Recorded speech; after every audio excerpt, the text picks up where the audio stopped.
Welcome to the Foul Play YouTube channel.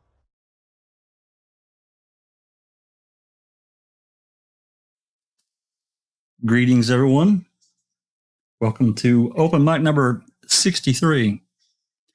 And tonight, we're going to be playing Bobby Dassey, November 9th, 2005 interview that Mystic Jinx was finally able to get, that we've been trying to get for forever. And so she finally got it. And unlike her and everyone else, we don't really care where it came from. We just got it. And it is an interesting interview. It's already Jinx has already played it out, and but tonight's going to be a little bit different. We're going to play it sections and discuss. I'll pause it so we can discuss, and if there's something there, we can talk about it. If there's not, then we'll just move on. But there's several interesting things that I know that I've caught. I'm sure everyone else has caught as well. So. The recording total is roughly a little over an hour in total minutes. I can't remember exactly, but it's slightly over an hour. Nonetheless, this version here, special friend of Foul Play that's been following us on YouTube, works in sound, and he gave him, with permission of Jinx, gave him the recording the other day, and he has improved it. Now, you got to understand, it wasn't a great recording anyway. It's not terrible, but not great. So it is louder. And in fact, I will tell you that I may need to turn it down on my end. I don't want to blast everybody on here on YouTube. So you guys are just going to have to let me know. It sounded okay to me, but again, I have the ability to adjust my volume easily. So with that said, we've got several that's joined us here in Discord. And actually, we've got EW has joined us. There's Andy. He made it. I did invite Andy to come. So I'm just going to listen before we play the recording, just let everyone just say hi and how you doing, and we'll quickly get through that and move on to the recording. Andy, how you doing? And thanks. You'll have to unmute, Andy. I know you've never been in our audio chat before, but there you go. See, should be a button there on your phone. You can unmute your mic. You see? Okay, well, we'll come back to you. EW, thanks for joining us. No problem. Thanks for having me. And yeah, Disco Pervert. Hi, Jax, and hi, everybody in chat, and great job, Jinx. Really looking forward to the live. Mr. Jeff Jones, how you doing, bud? Hello, everybody. Nice to see you. Thanks a lot, Jinx. Cal, bright and shiny, bright and early.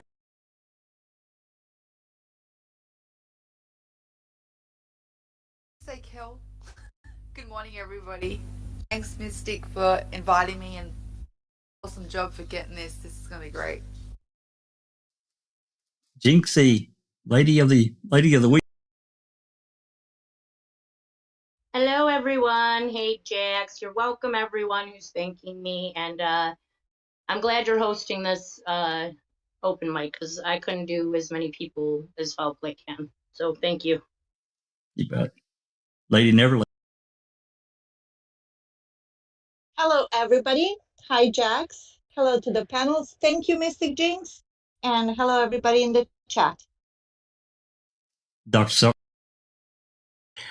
Welcome, everyone. And what a fantastic get by Mystic Jinx. That's awesome. And rumors that I'm addicted are just rumors. Thank you, everyone. Thank you, everyone. But I'd like to also say hello. That little giggle at the end makes me think you're lying. I'd agree. I agree, Jinx. Get you in rehab. Anyway, I'd like to say hello to everyone in chat. I see Paul Ward, and Supermod Catnet, TTN Fangirl, Paul Ward, Annie Paintner, Beth. I see JD, Bob Bailey, Sherry Lynn. Sherry's mad at me because I wasn't paid attention to Discord chat today. I promise to try to catch up on that. I'll try to read. Who else we got?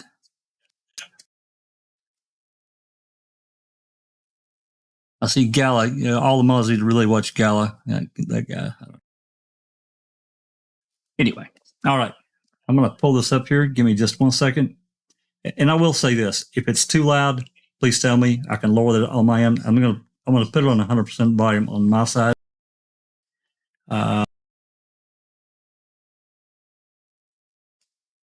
We don't have to mute to listen to it on YouTube. You will have to yeah, it's actually just speaking to say that you'll have to you'll have to unmute YouTube to hear it.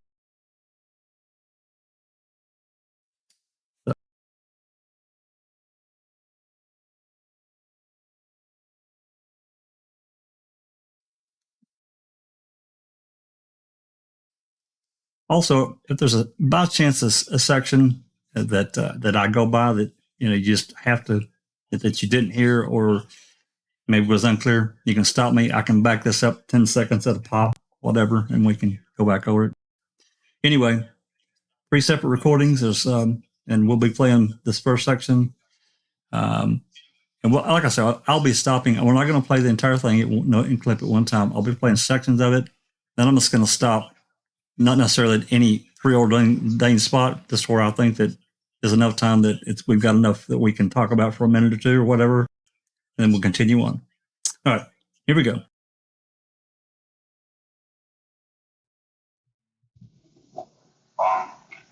We have a search warrant that is going to entitle us to take DNA samples, and we're going to do that. You like needles a lot?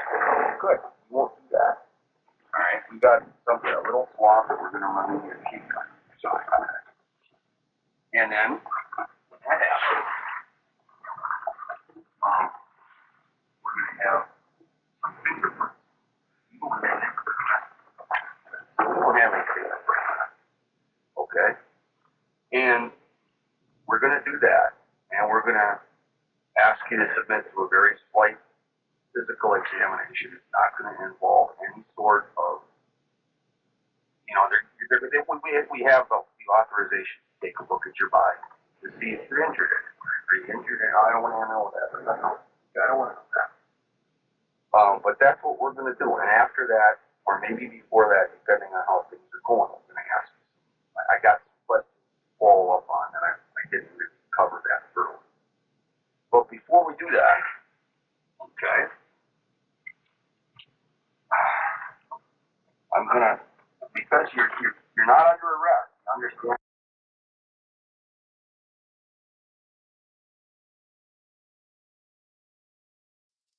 I'm going to pause it right here just for a second, just so that everyone's clear where we're at and what we're doing. This is November 9th. The police have had warrants written for a couple of days to get DNA, so on and so forth, fingerprints from multiple people on the Avery compound, and Bobby being one of them. So they're being hauled down to the Aurora Medical Center for this to take place. In this particular instance here, now we know that there's another recording of an interview of Barb, and we've got that recording. It's a really terrible recording, but Andy's also working on that one. But nonetheless, this is where we are. So they got a warrant for DNA, fingerprints. They also said, if you heard him, he said they're going to check his body out. And then you heard the big sigh. So anyway, I just wanted to clear that up. Anything before I continue on with the recording?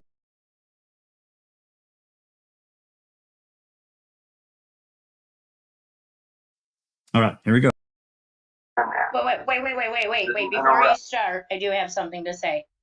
Okay. I want to mention that the CASO, the report we have for this interview, that this starts at 14:44 or 2:44 p.m. and that's when they serve the warrant. So anybody who wants to like keep track of times, somebody was asking me about times. It was Bethany, I believe. So there's something you can start with. That's the only timestamp we have for the beginning of this is what was said when they served the warrant to Bobby, and they read his Miranda rights 3 minutes later, so 14:47, which would have been 2:47. So just to keep those in mind. And it's Officer DCI Kevin Heimerl, I think that's how you say it, and John Deerdring from CSO who's doing this. Just to give them some info Correct. at first. Right. And I will also add the queso report into the video description after we're done here later. So that'll be there. And anyone that wants to do their own research can do that. Okay. Right. Remember, unmute YouTube. Here we go. But what this is a custody because we need to hold on to you until we get our blood, our swabs and our prints and such. Okay?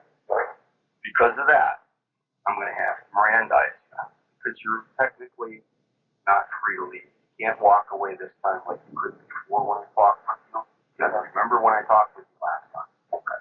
It's obviously understand it's because it's the court order. Yeah. It's compelling you to give forth this type of evidence. You really I don't have a problem. No, I understand. But that's why we have to read this to you. Okay. Bobby, what I'm going to do first, I'm going to provide you with a copy of our search warrant. Okay?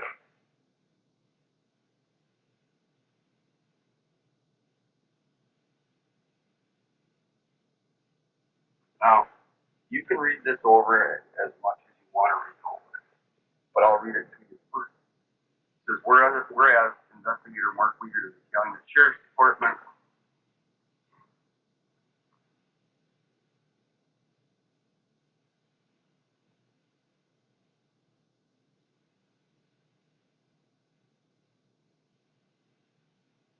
has this day completed a complaint to the said court in writing that on the 7th day of November 2005, the said county upon certain premises, a certain person, namely Bobby A. Dassey, Township of Gibson, County of Manitowoc, City of Wisconsin, particularly described as a white male, date of birth, year weighing 180 pounds, 5 feet 10 inches tall, blue eyes, brown hair.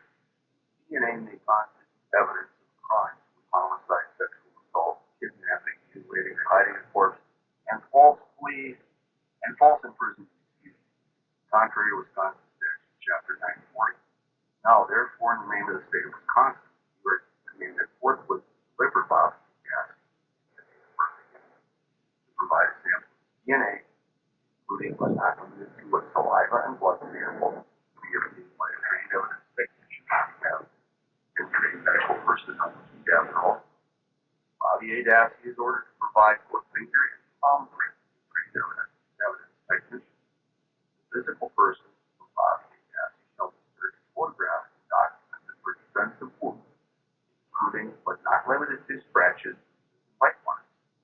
If said evidence can be collected, you are authorized to conduct necessary tests and to safely keep the remaining evidence so long as necessary for use as evidence at trial or until further ordered by the court. This is signed by Judge Fox, the Circuit County Judge in Manitowoc County, Wisconsin. Endorsements on the bottom indicates received by the investigator Mark Weger on the 7th day of November 2005. Military time, 1908, is really 7:08 p.m. In lieu of investigator Weger's signature with marker all and signed the circuit. Okay? Well, there's your copy. Now, we're going to Mirandize you here real quickly.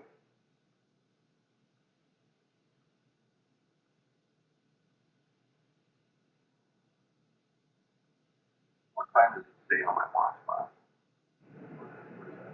Okay.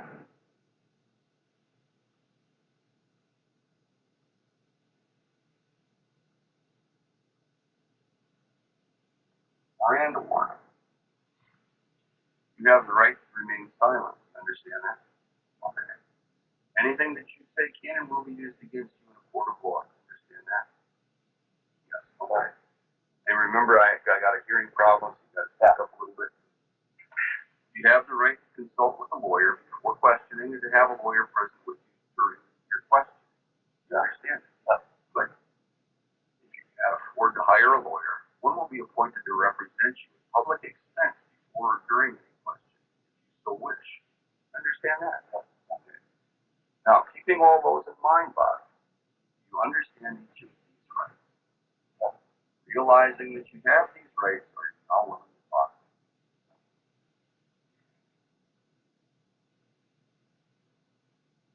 And what I'd like you to do is I wrote in yes on each of the last two.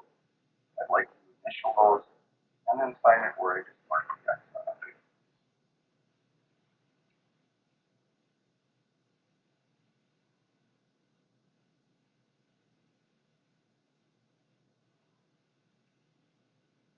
Thanks, man.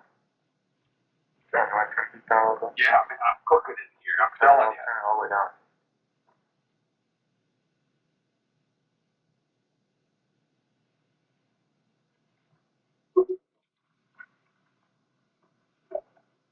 Now, Bobby, you may or may not have noticed, but we're recording this. Okay, that's all right with you? You don't have a problem with that? Oh, perfect.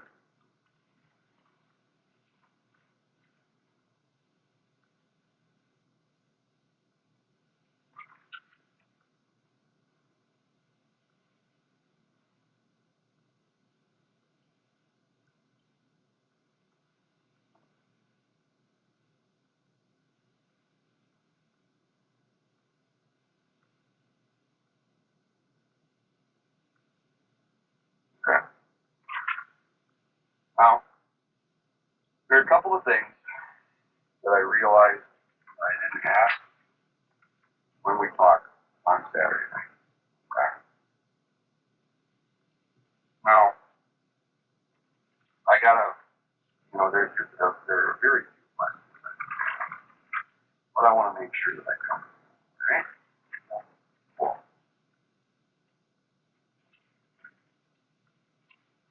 Now, I want to know again about when you left that day. Do you remember about what time that was? I don't know.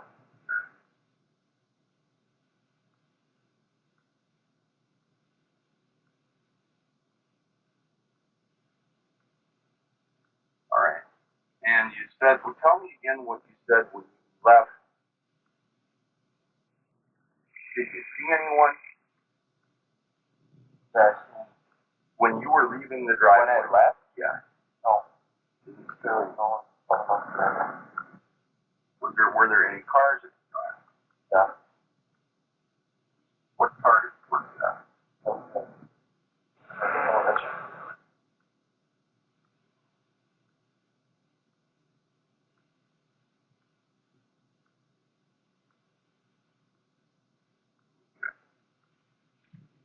Now you told me that you were nowhere near that steel colored SUV. Never. Never there.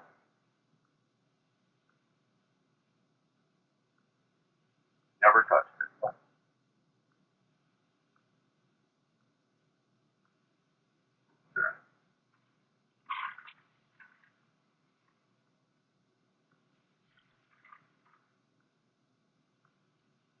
Do you leave the phone on when you go to sleep? What do you do with your home phone? Oh, the home phone? Yeah. Do you recall hearing it ring at all while you were asleep on Monday? Okay.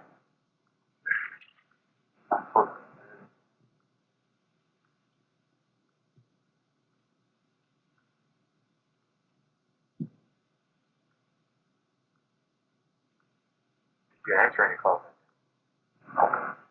Phone never woke you up. Before you left, did you check to see if there were any messages on the answer machine?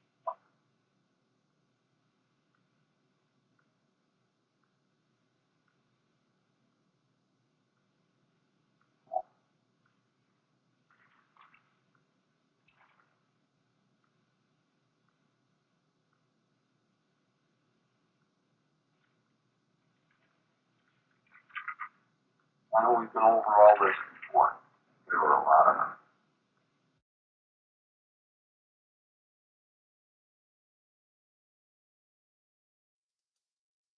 We're about 10 minutes, a little over 10 minutes, 10 and a half minutes in. So I'm going to stop it right here for just briefly, just to kind of recap what I can recall. I'm not sitting here taking notes. So he read him his Miranda warning. And I did notice that he did say, hey, what time is that on the clock? Because I know he probably wrote a time on the Miranda warning. So that's another piece of information. I don't think we have Bobby's Miranda warning that would give us an indicator of a time. I think we do. I think I got his Miranda warning as well. Yeah. I Okay, think they well, sent me that. I'll have okay, to well, look for that though. I might be on my external, which is unplugged right now though. okay. Well, there you go. That'll give you another indicator of time. And then I heard him talking about what he saw, and that part was kind of blanked out for me, talking about any cars there, and it sounded like he said yes. But then I heard him say, you didn't touch the teal SUV. You didn't touch it. Is that what everyone heard? Teal SUV. Yeah, I heard a bit like that. That's what I heard, that he asked him if he didn't touch him and he said no. Right. He actually said, you said to me last time that you hadn't touched or gotten close to. So they're kind of going back to his November 5th interview, it appears.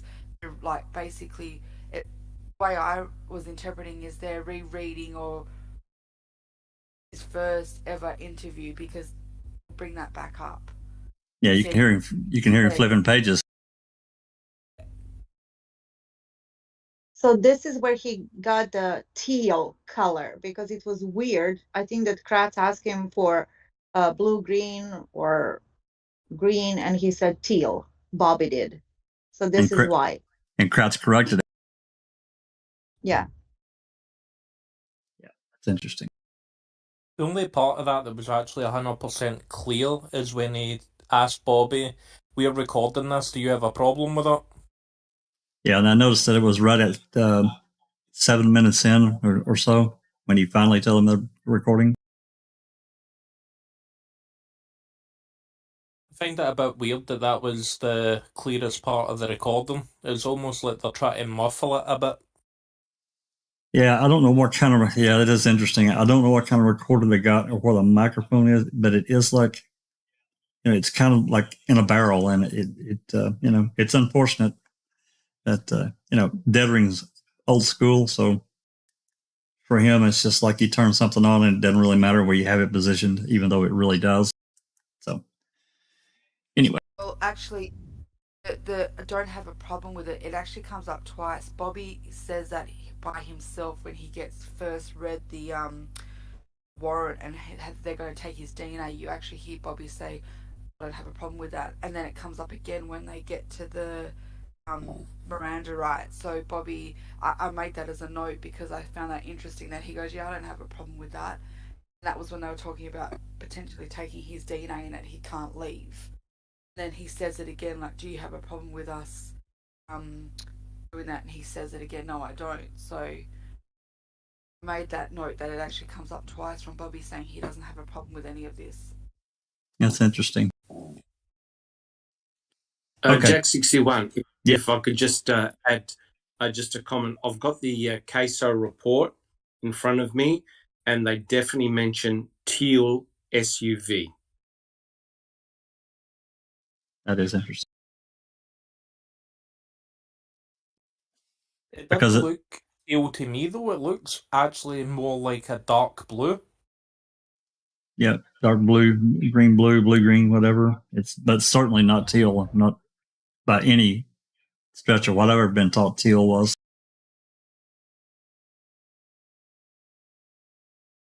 Interesting. Basic and kindergarten, basically, you get taught your colours, and that is not teal.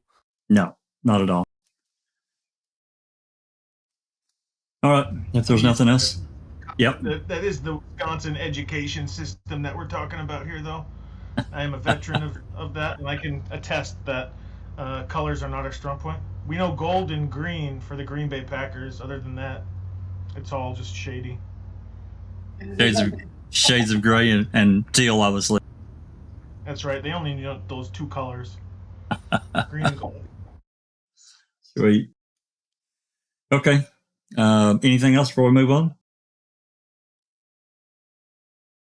Wait. If that's true, if they only know teal and or green and gold or green and yellow, then how come they mistook the rab for green? Probably, I guess. Yeah. They should know that color by heart. They got it off the news. Come on. All right. Jack. Yep. Jack. I'd like to welcome Barb. Barb Tadich is in chat. Welcome, Barb. Hey, Barb. Thanks for coming. I see her now. Yep. Yeah, this, as we go forward in this recording, I think that, we've heard a lot of different, we talked about the phone calls. Actually, Barb, you were on one, and Mom Avery, Dolores, was on another one, talking about, and we're going to get more into it, about how these state officers and police treated Bobby. And what's just as concerning, because they keep flipping tapes. They're in an interview and they're bringing 30-minute tapes. They're having to flip it. What's concerning to me, and I think to a lot of people, is what's happening when the tape's not running. Again, I don't want to throw innuendo out there at all, because that's not fair to any authority figure out there. But at the same time, I'm just basing what I'm saying off of what you had talked about with Stephen on one of the jail phone calls, and Dolores did too, so they were really rough on Bobby. So anyway, all right, if there's nothing else, let's march on. Here we go. Remember, if you're in channel with us, you have to unmute YouTube. All right, here we go. Check it as loud as it goes for you, because it's not coming, like, we are coming through a lot louder than the recording. That is all the way up. Okay. I don't know if you can see that on the little slider there, but you probably can't. I don't know if that's coming through on. I don't think you can see it on YouTube, but yeah, it's turned all the way up. All right, here we go. Did Steve come over to talk with you between 11 p.m. and on that Monday? 11 a.m. 11 a.m. How do you know that? Did you hear anybody calling him on the door? No.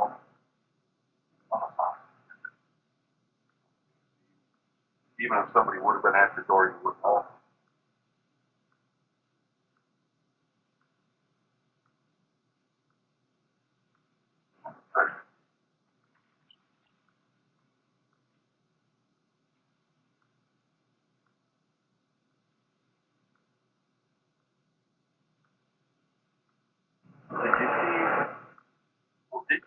Did you go anywhere that night after you got home from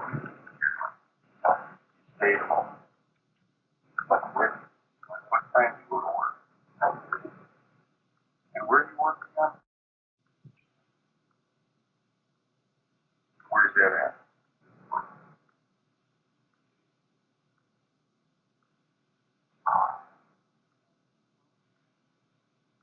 So did you have to, so you left the house at 9:30? Have you to work at 9:30? That's the right.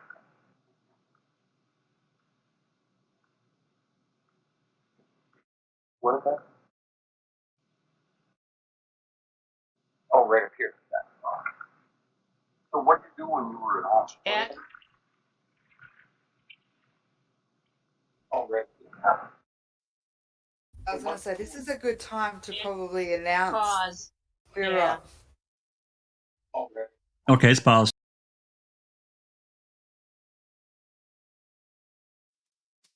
What is it?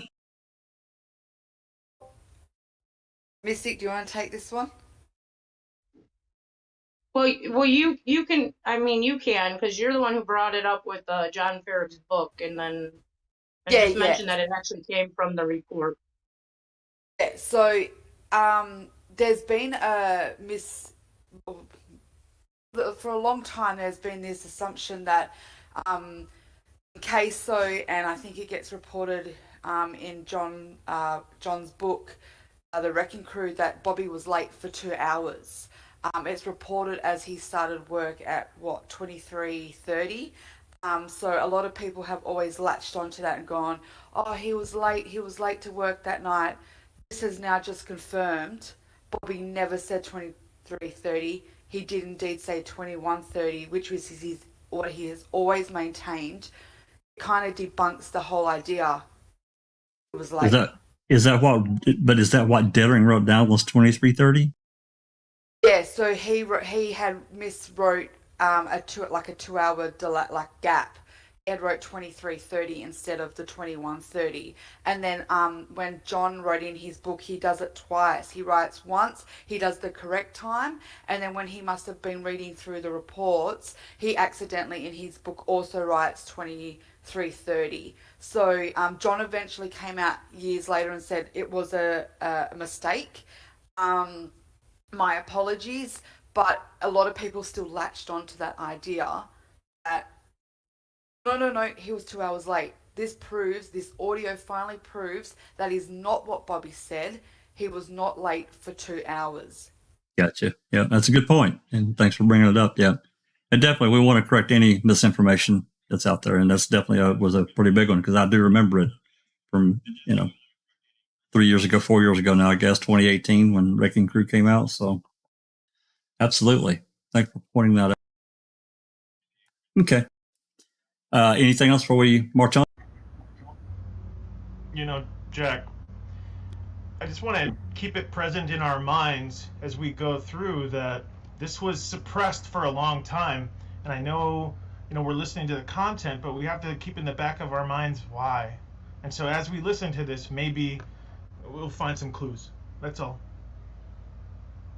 Yeah, that's a good point. I think the why becomes pretty obvious as we get through this content. I know that when I first heard it, I was like, and there it is. And that is the moment that they decided, oh shit, we ain't letting anyone hear this. Yeah, I don't disagree. Yeah, if it was an honest mistake, then why would they have to suppress it?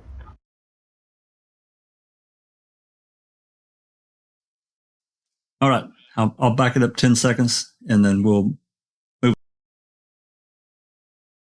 Oh, right up here. Wait, before we move on, Jennifer Manning says, so they are adding in their own to fit the timeline. And Sherry Lynn said, miswrote, no way. Well, in this case, I kind of think it is a miswriting because I responded with, but giving him that 2 hour late time does nothing for their case against Avery, right? So, why would they purposely make him late for work? What does that do for their case as the officers framing someone that's not Bobby? Yeah. You know what I mean? Is it? I think in some of their stuff is misprints or they're just not paying attention to what they're writing or whatever. Or they're handing Sometimes notes I think purposely, or they're handing why this purposely? Or they're handing notes to someone else and someone else couldn't read it properly or, whatever. And they've mistyped it, because we know for a fact after a certain point, they basically were giving this stuff to other people to type up. That's right. So that's true. Can I just add, Jack 61? Yeah, definitely in the CASO report, and I'll quote, Dassey indicated he stayed home until 23:30 hours on the 31st of October. So unfortunately, you'll see that with reports of this nature, there are often a lot of errors, especially when it comes to date and time. So that's entirely possible. And also that so-called missing 2 hours potentially can bring in the concept of Bobby being a co-conspirator. Not stating he did anything nefarious, but that has caused controversy in the research community. Absolutely. That's absolutely correct, Doc. And I remember it well. That went around for, after we got the Kessler report, that was a big deal. It was back in early 2016, springtime at the latest. So that's a good point. And I'm glad, that we've been able to fill that rabbit hole in, done. And I just want to echo what Kelly said. It's really important, and it goes to show the importance of going to primary documents, and recordings are priceless, because you can actually hear the words of the people being interviewed as opposed to reading a report that can, if there's a mistype or some type of transcription error, it can set you off in a rabbit hole, right? So it's fantastic that we've got the opportunity to listen as it was recorded. Awesome. Absolutely. All right. I'll pop it back 10 seconds and we'll march. What is that? Oh, right up here. Yeah. So what did you do when you were at home?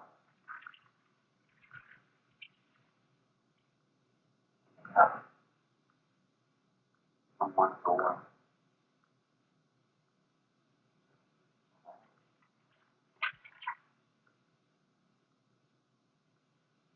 Okay, good. Who do you know has keys to the world? Excuse me, the house. I know. Why did you trust your sister?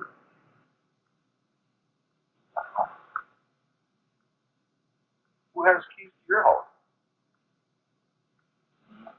My brother. Does your mom entrust anyone else with keys? Like grandma or anybody? No. True.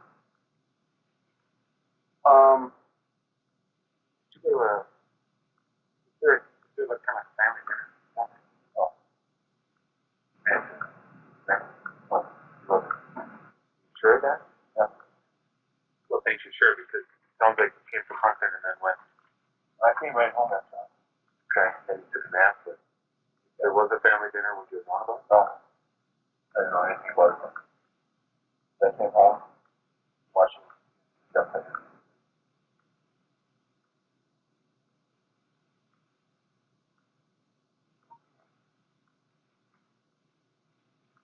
Do you remember is it your bedroom that looks out towards Steve's house? Whose is it? Okay.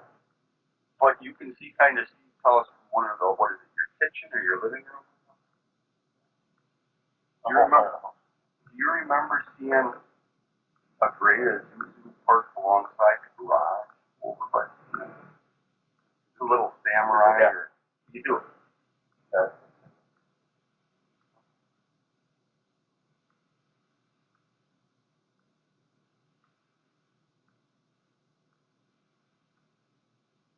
You go up that road. Oh, the camera.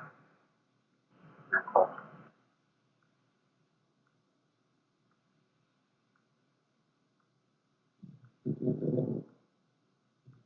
All right. So, I don't know much about cars. Kind of cars. Transmission and clutch adjustment. Push it. Can't move it. You have to push it. But you could push it? Yeah, push it.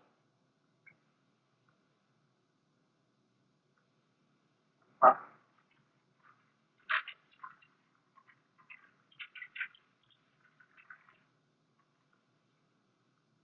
It's still out there? I think this is okay. It's my fault. Was it outside when you were there? Friday? Yeah. Saturday? This Saturday. Was it ever in the garage? Did you know it? A week before, yeah. Gonna work on it. Really? Yeah. Like the week of that girl went? No. The week. Like maybe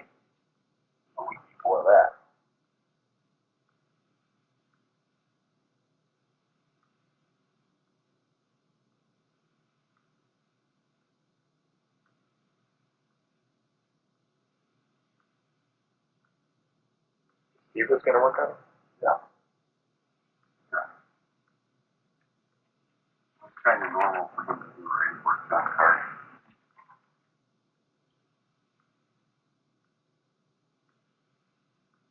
How long did you get? Friday night.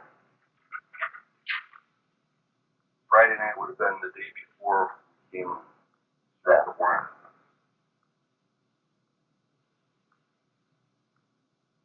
Who did that? No. Say right up front.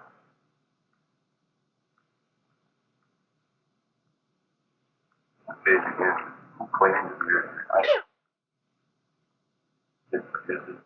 haven't seen it. Just gutted or it's in there. That just like clean it up, that's better. Like, what did you do with the skin? Show us how much I've been in your garage, doesn't it? Everything laying right there. We'll take a look unless someone touched it. So, yeah. So what would you, it sounds to me like you skinned, butchered your own deer before. Yeah. What do you normally do with the hide? We take them in and sell them. Oh, okay.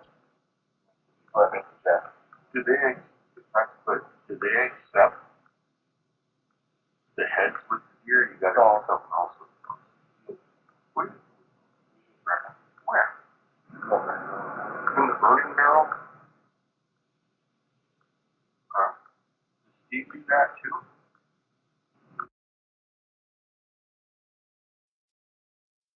Yeah, I'm going to pause it right here just for a second because I don't want to get too many subjects under our belt and forget as we're going through. I heard him talking about, Avery asked him about the Samurai, the little gray vehicle that Stephen was working on, about getting it pushed out of the garage. That's what I got. And it was the week, or, talking about the week prior.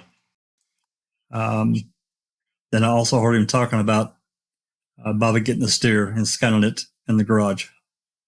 And then that last part there was talking about, throwing the head in the burning barrel.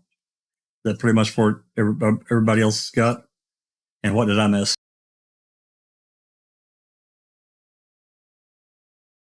Can I just chime in there, Jack61? So what do we know about the Suzuki? Was it in the garage or out of the garage on October 31st? Have we established that, or we still don't know? I don't think we know for 100% positive, honestly.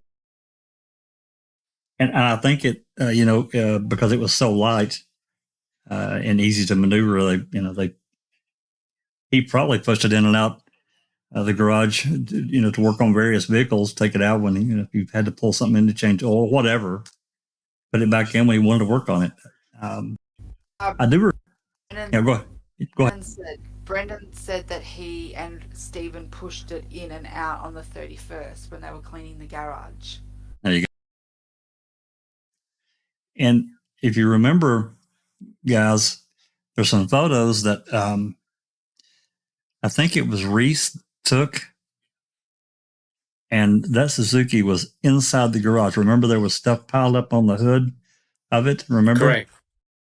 Correct. That was the 6th or 7th, I guess, maybe somewhere. I'd have to look. Correct. The only reason why I'm asking is because that's a very, very critical point, right? Because the state's theory is that both Stephen and Brendan had pushed in Teresa Horbach's RAV4 into the garage, right? Yep. And clearly they're not going to be able to do that if the Suzuki's in there as well. Plus, if you have a look at the crime scene photographs, that Suzuki is covered in stuff, right? Stuff everywhere, including the hood. So, that's a big effort to pack everything back in. So it's a pity. I'm not sure whether Barb is still in chat, but, that's a very interesting observation. If anyone saw that Suzuki in or out of the garage on October the 31st. That would be good to know. Precisely. Yeah. I can't speak for Barb, but, living beside someone, I'm not even sure, if you're in and out every day, it might have to be something that you just kind of stop paying attention to. And, I'm not sure. I'm not saying that she did that, but, I'm saying that I might. But see, if you look at the crime scene photos where the Suzuki was sitting, it doesn't look as if it had been moved for a while. Well, no, that's with all the that. impression. Yeah, that's what we were talking about. It's got all that crap piled up on the hood and everywhere else. So at least some of that stuff would have to be put inside, or it's going to fall off all over the place. Yeah, and it had a good amount of dust on it as well.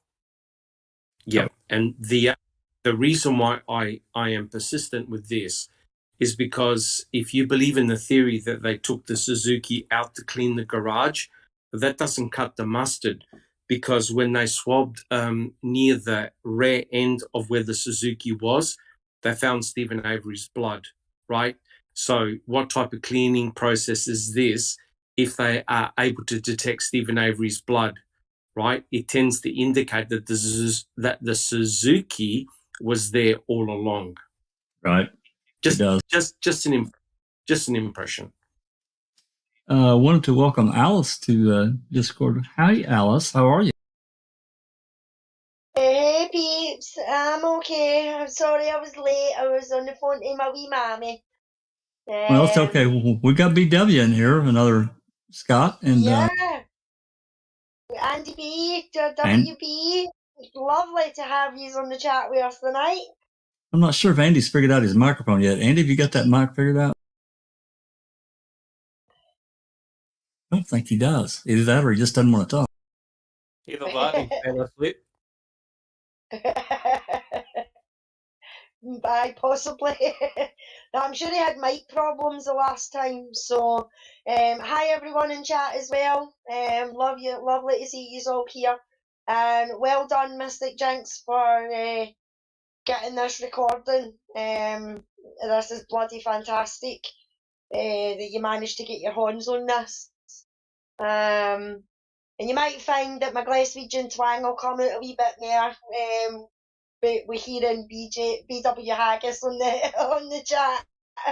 Seems to happen that way, so I do apologise if I get a wee bit stronger, guys. Well, we just need to get Glenn in here now. My God. Aye. And William. And William. Aye. William and all. Aye. All right. If there's nothing else, I'll back it up 10 seconds and we'll keep going. Wait. Yep. Someone in the chat said they thought they saw the Suzuki in one of the news things before they went to the property. What do you guys think? I posted it in the open mic chat from the 4th. That would have been the earliest they've been there. Kind of does look like something's up by the garage, but then when you look at the other side, it's the truck. So I don't know. What do you guys think? I have seen pictures of Stephen Avery's truck near the door. Is that what you're talking about, Mystic? Stephen Avery's black truck? This news program shows something kind of by his door. You see it kind of looks like a square Suzuki kind of, but then when the camera goes around, you see his truck there too. But is that the Suzuki out and then the truck is behind it, or what do you guys think? I mean, was it outside his? If the picture is of low resolution, you can't really make a call on that. But the critical question is, where was the Suzuki on October the 31st? Was it in the garage or out of the garage? That's what we need to know. Wasn't the snowmobile trailer out there too? I think they pulled the snowmobile out, I thought. Oh, the trailer, you said. Yeah. I don't know where that was. I thought that was in the grass, maybe. There's RC. I'm sorry, RC. I missed you. I apologize. I saw us in there and I got all excited. Welcome to the chat, RC. Well, thank you. It's Suzuki in the background. Yeah, that top picture, it does look like the Suzuki is up there right in front of the garage door. It's too tall to be the Suzuki. It would have to have a lift kit on it, and that Suzuki was in the crime scene photos. You can tell it as a standard. That's true. That's a good point. That is a good point. Yeah. And when they took photographs of the garage, the early photographs of the garage, you can clearly see the Suzuki and also the snowmobile together, right? And that's definitely not going to give you any room whatsoever to put in a Toyota RAV4. Oh, no. No, but not only that, that top picture that you posted, Jinx, you're right, it does look like there's something in the corner, but in the bottom picture, where the truck is, that would be, in the top picture, that would be, the truck would be, it would be behind the truck, behind the motor, if you see what I mean, where he's standing in the top one, that brown car is hiding his truck because of where they're standing. They've just moved closer in the bottom picture. Yeah. If I can just say, sorry guys, Barb in chat said that Stephen's truck was in front of his garage. There you go. This is Barb. Right. Which is what we saw, what we see, and even in this photo from the news, it was in front of his. Yeah. Correct. You see it, yeah. Correct. Yeah, and see if you know anything about the Suzuki Jimny. They're famous for, they had a recall thing for apparently tipping over. And if you put a lift kit on it to the height that is shown in that first photo, it would blow over in the wind. I don't. That thing didn't have a lift kit because we have other photos, and it's regular size. You're correct. You called me up. You called that one out correctly. There's no way that's the Suzuki. It's too tall. That's far too tall to be a Suzuki.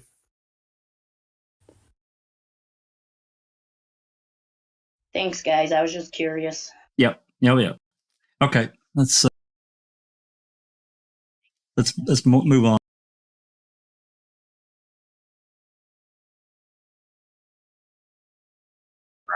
Where? In the burning barrel? Did Steve do that too?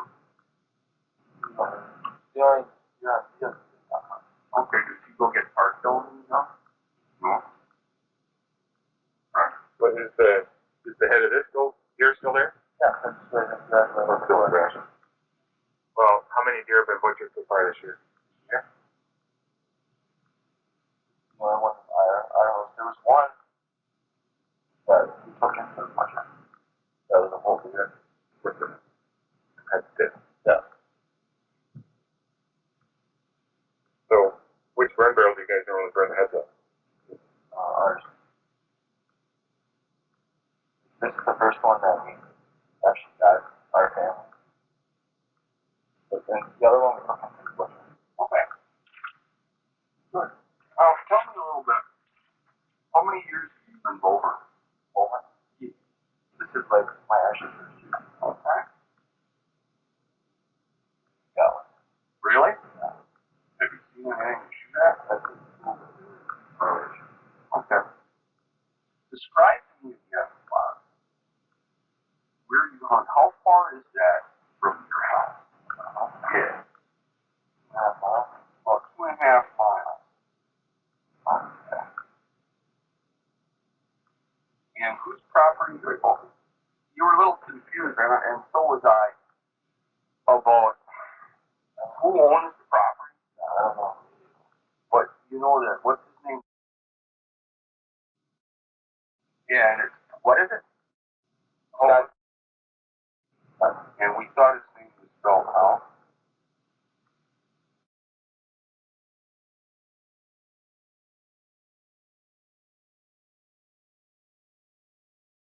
I'm just going to add this in right here. It sounds to me like they redacted some stuff in here. So just wanted to say that. And you hunt with him? Oh, that's the first day I actually went.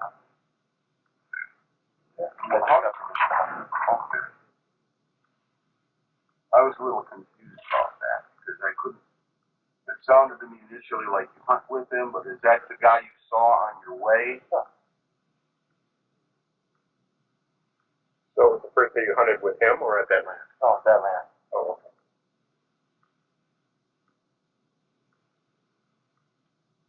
Well, how did we get permission from this guy that you're talking about? My mom. I don't want to. Okay.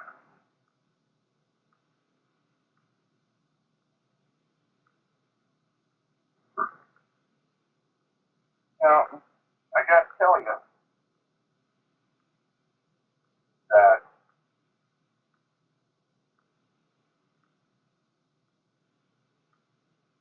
these things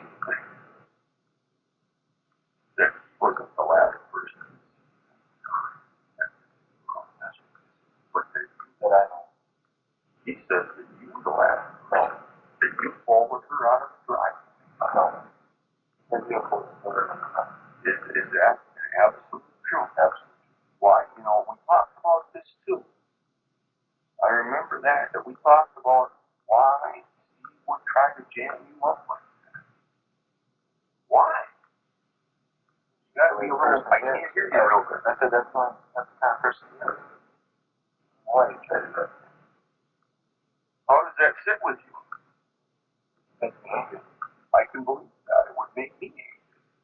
Now, if somebody is going to try to do that to me, if somebody's going to try to put me in the kind of jam that this is going to all end up being in, I'd be upset. And I would want nothing more than to tell the guy who asked me questions about this everything I know about it and not hold anything back. Because I'm telling you what, we're coming to the end now. We're getting to the point where we're going to know everything. Okay? You understand that? That we are going to know everything very shortly. Now, my concern is this, Avery. Jack 61. Now, if you haven't, Yep, Can I you paused just it. hold on for a second? Yeah, I paused it. Yeah.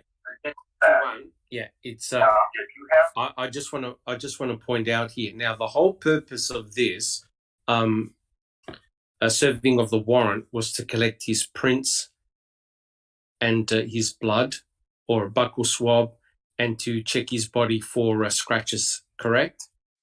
Right. So, as you can see, with their interrogation technique, they're using the read technique on him already. Absolutely, So they are. You notice that?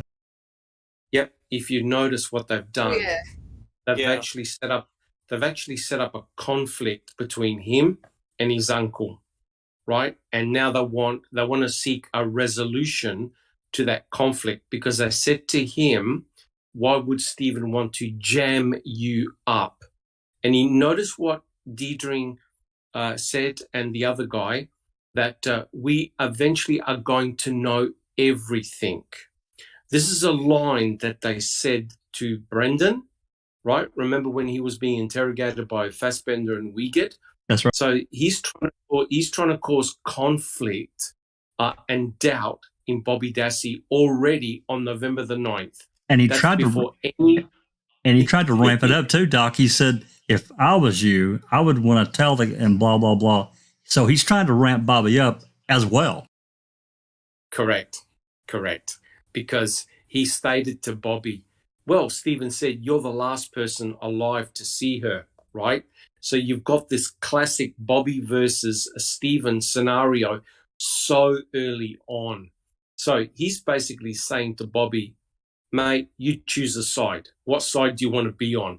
And that's disgusting so early on in the piece. They're putting the screws on him. They are.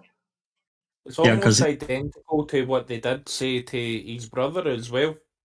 It's like they're trying to see what they can do to him, what information they can feed to him, but I think Bobby was a bit too street smart to fall for it. To me, it sounds like they're basically telling him, okay, your uncle's going to testify against you if you don't go against him. Basically. Because Dettering, if you heard Dettering, he says, we're coming down to it and we're going to know everything real soon. So basically, now he's put a clock on it. He's absolutely put a clock on it. It's not an exact clock, but we're coming down to it. So basically, he's forcing the ball in his court. What are you going to do?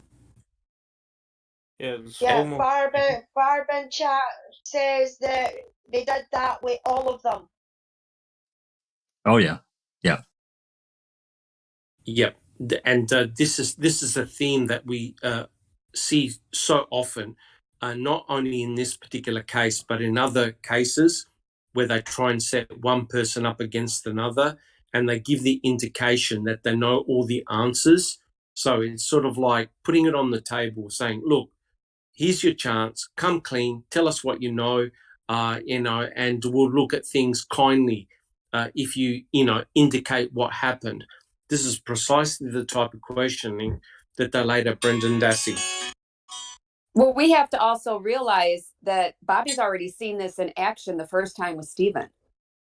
He knew that Stephen wasn't guilty the first time, but they screwed him anyways. So now they're threatening him with being screwed just like Stephen was the first time.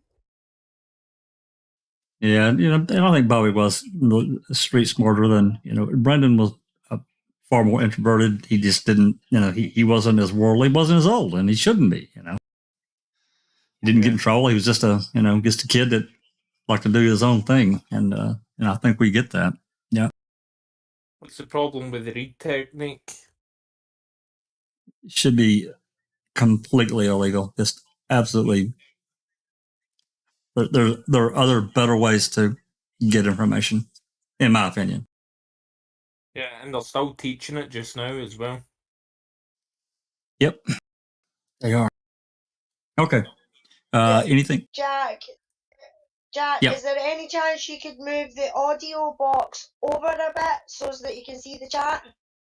Absolutely. 1 second, and I will. Hey, everyone. Hey, Susan. Hey there, sugar.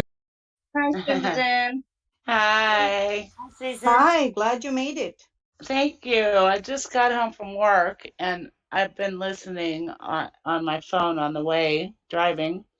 And I just wanted to say one thing about the Suzuki, that I don't think it's really important whether it was in the garage or out of the garage, because we all know that their story is complete bullshit, that Teresa was not killed in that garage. And the only reason there's any importance to it at all is just to debunk their story.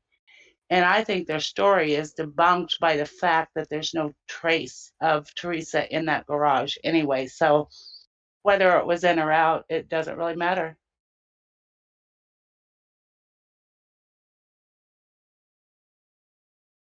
Am I still here? You are. I Good agree. point. Oh, I okay. agree with you, Susan. I agree. too. I agree.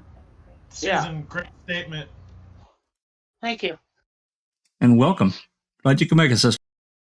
Thank you. Hi, everybody. Hi, everyone in chat. I'm glad to be here. We got a big group in here today. That's awesome. Do. We got a crowd. Uh-huh. All right. I'll back it up 10 seconds. And if there's nothing else, we'll continue on. All right. 10 seconds back, and we're going to. Now, my concern is this, Bob, that if you haven't been 100% honest and truthful with me to this point, it's because of two reasons. One is that you're afraid something bad is going to happen to you or your family if you cooperate with the cops. And then I've got another way to look at that. If you're not telling me the truth, what do you think the other way is? What would be the other reason for you not telling me the truth? I'll tell you, it would be because you had some involvement. And like I said, shaking your head, no. Okay, I'm telling you this now. There is not another blessed detail that you left out of here. Has anybody told you how to answer these questions as they come up? Nobody.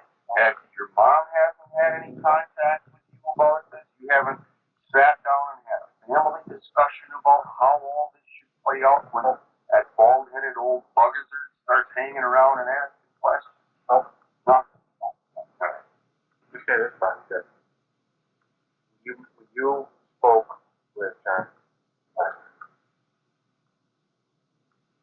You did tell him something that was maybe inaccurate, regardless of what the reason was. Now it's the opportunity to straighten out. We will take that as water under the bridge. That's right. Because it doesn't, if you realize that you did tell him something that was not completely accurate or honest, we understand people make bad decisions about things they say. And we're giving it to that. Okay, now is the time. Okay, what am I doing here? Tell me what I just did. Do a line. Okay. If any of the stuff on top of this line is not 100% right, dead bang on, like you're telling me it is, if there's anything up there that we need to change, we can change anything by putting the good stuff under this line. It's like turning over a new sheet of paper, you know? If there's anything that you can think of there that isn't 100% dead bang on, because you know what it looks like to me? It looks like to me is that somebody might be trying to put you in a bind with this. And I want to make 100% sure that you're straight up, honest, factual. And I'm you know what? I'm kind of buying into the fact, and like I told you when I talked with you on Saturday, did I tell you that I thought I pretty much believed you then? I'm still thinking I pretty much do. Okay? That's good. Why do you think Steve would want to put you in a box? Why would he want to jam you up? Go back for what? Well, why would he try to put me in? I think maybe you just said something that you might be on to. You know, maybe you think maybe he did this and doesn't want to go back. Yeah. I know as much as you guys. Okay. No, more than I do. That was the next question I was going to ask. You guys know a lot more than I do. But you know what you have that we don't have? You got family intuition, man. Yeah. So what's your gut telling you? You explain to me, I guess. That's what. So how do you resolve it? What he's asking is, who do you think there is? I don't know. What I told you guys is all I know about it. So, if you were a vet, I'd bet. So, Jack if you 61. were a vet. Okay, yeah, I'll pause. I think that this is a really good point to pause it, I think. First of all, I want to say how disgusting it is that they're putting this immense pressure on Bobby. The two are tag teaming him. And furthermore, isn't it really shocking how they're presenting scenarios to Bobby, right? Oh, which one do you believe? You know, they're trying to pit up their version of events of what happened. Now, remember, this is November the 9th. No forensic evidence has been done, and no one knows any answers yet. They don't even know whose blood it is in the RAV4. They're already looking at a very small number of people here. Predominantly, Stephen Avery is in their sights. And they asked Bobby, who do you think did this? And Bobby says, I don't know. I told you everything I know. And that's an important point because very early on, Bobby Dassey is not pointing fingers at Stephen, right? He says, I don't know. Yep. You know, that's a very important point. And right when I started the recording, just a couple of minutes ago, he said, we need to be 100% accurate. And then he talked about turning the page, like we could put something else on the page now instead of what we already had on the page. Well, basically what he's trying to say is if you need to amend what you said before, we can easily change things. Hint, hint. That's what I got out of it. If I can add a part there, he says you need to be 100% accurate. And then 3 questions later, he goes, "Well, just take your best guess." Exactly. But he's Oh, they're there's just Then he fishing. doesn't want the 100% accuracy. Then he wants just throw a name out, right? So what's a kid supposed to do? Yeah, they're just fishing. And I just remembered that case of that Garrett, that poor 12-year-old who got killed. And when they got his Nick Hillary, and they said, "We're just here to talk." When Nick Hillary went to the police station and he got Mirandized, he says, "You can leave." And the guy tried to leave and they stopped him. So the point is that just because they tell you you can leave if you want, that doesn't mean that you actually can get out of that place. I just wish Bobby did somehow. But that's Neverly, in this particular case, he actually was not free to leave, right? no? He was actually, no. no, because they were taking him to the hospital to do swabbing, fingerprints, and also to examine him, take photographs of his body. But he was free to keep his mouth shut. And it's Okay. disgusting. It's disgusting that these detectives found the opportunity to have Bobby Dassey isolated and to spit out a name, right? And so you can see the coercive tactics that were being used in this situation. So, Bobby stood his ground, and kudos for that. But now you could understand how bad it was for Brendan Dassey, right? He had no, he was there for hours. So these types of coercive tactics, you can see that both detectives were working on him big time. Definitely. But the thing is, it's like ridiculous that in the United States of America, you're legally able to drink alcohol at 21, right? And smoke cigarettes. But there he is, Bobby at 19 and Brandon at 16, all by themselves. Correct. Neither of them had any form of legal representation. Yes. Because had an attorney or a lawyer been sitting next to Bobby, those detectives would have not said one word.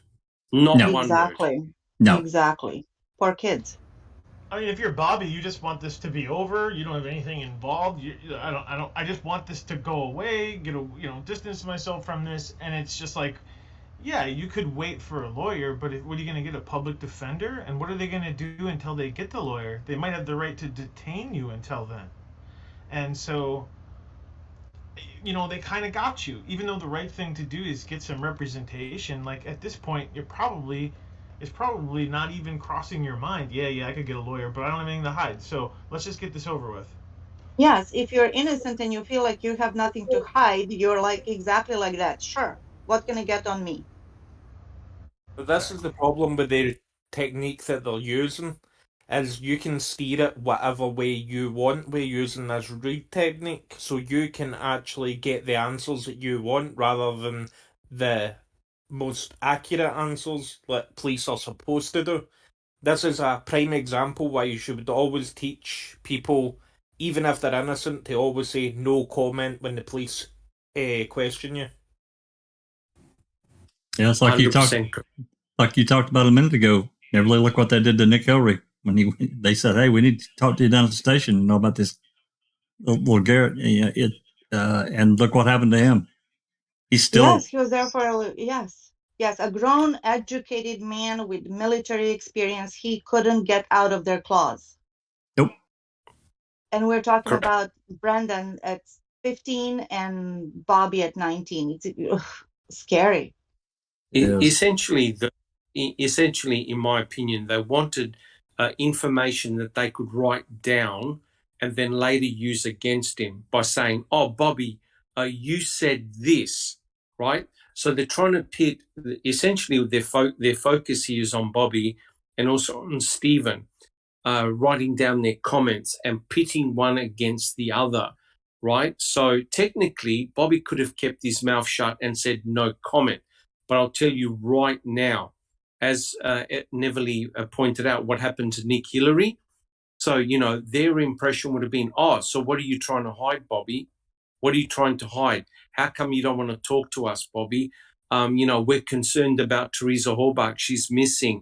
We found her vehicle on your property, and you don't want to talk to us. And So Stephen, and while Stephen trying to jam you up. Yeah. Exactly. It's a lose-lose situation. You can't get out of it like we think we could now that we know a little bit more, and I want a lawyer and all of that. They get to you, man. They just do. And as Barbie said in chat, they did that to all of them. That type of questioning, which is accusatory in nature. Yeah. It's basically a form of torture, in my opinion. In a sense, it is. Because, they have part of what they were trying to do was to cause, like Doc said, a big rift in the family, and they didn't care because they're looking to put nails down. They just see everybody as a potential nail, but they're looking for one specific nail. So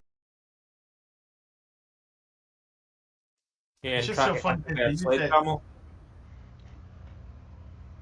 What's that, Jay? I was gonna say it's just so funny because they use the term jam you up. Oh, somebody's trying to jam you up. It's like, yeah, you are. Yeah, true. Okay, if there's nothing else, I'll back it up 10 and we'll continue on. Good? Okay. If you were a bet, I bet that you didn't bet. Would you bet like that? So if you had to put your money on somebody who might have done this, and I'm not writing this down. I'm not holding you anything. I just want to find out if you think there's somebody, and you know that family a lot better than I do, because I'm a stranger here, okay? If there's somebody that you think might be capable of making this girl disappear from that family, well, I don't want you to lie to me. That's the last thing I want. I'm not going to say anything because then I'll be lying to you. Okay, great. That's fine. That's what I want to know. If I don't want you to lie, okay? Because when people start lying, it makes them look like maybe there's something for me to look at a little more closely. I don't want you to lie to me about it. I want you to be honest and truthful, like you're telling me you have that. All right? I don't have a problem with anybody. I'm looking at my watch because it's not out of date. Okay, and I don't want to have that. There's something that might be important. Okay, that's why I'm kind of fixated on my wrist. I'm wondering if maybe if we come to the end of this side of the tape, maybe we just pull over the ambulance. Yeah, because I don't see any other cars here. I think we might be. Okay, well, we're going to go over to the ambulance garage. We've made some arrangements to just kind of scoot right up there and get in and get what we have to get done.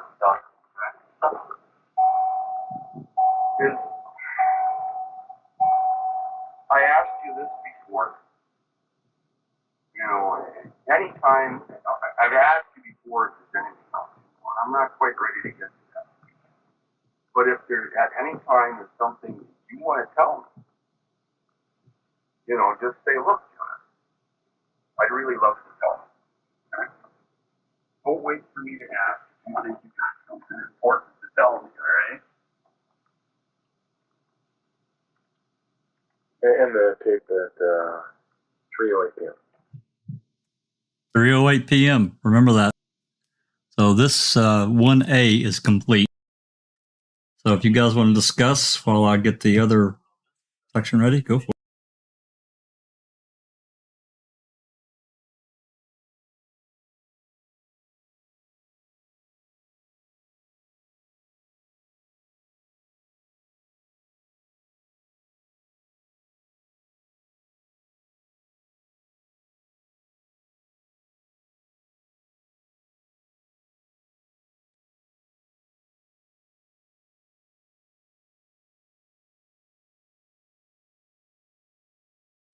I mean, you can clearly see, you can clearly hear and the recordings, just the attitude of the police, and the way they were. They started off quite pally, you know, and then because they weren't getting the answers that they wanted, they started becoming aggressive and kind of harsh toned in their voice. I mean, especially when they were saying to Bobby, "Oh, well, why would he be trying to fit you up?" You know what I mean? So It's a we trait knew for it. ourselves. Oh, sorry, Alex. Sorry, Peter. On you go. On you go. I says that's a trait most common in a lot of police officers, even in our country, is pure arrogance when they don't get what they want. Aye, aye. You can clearly see it in the Luke Mitchell case.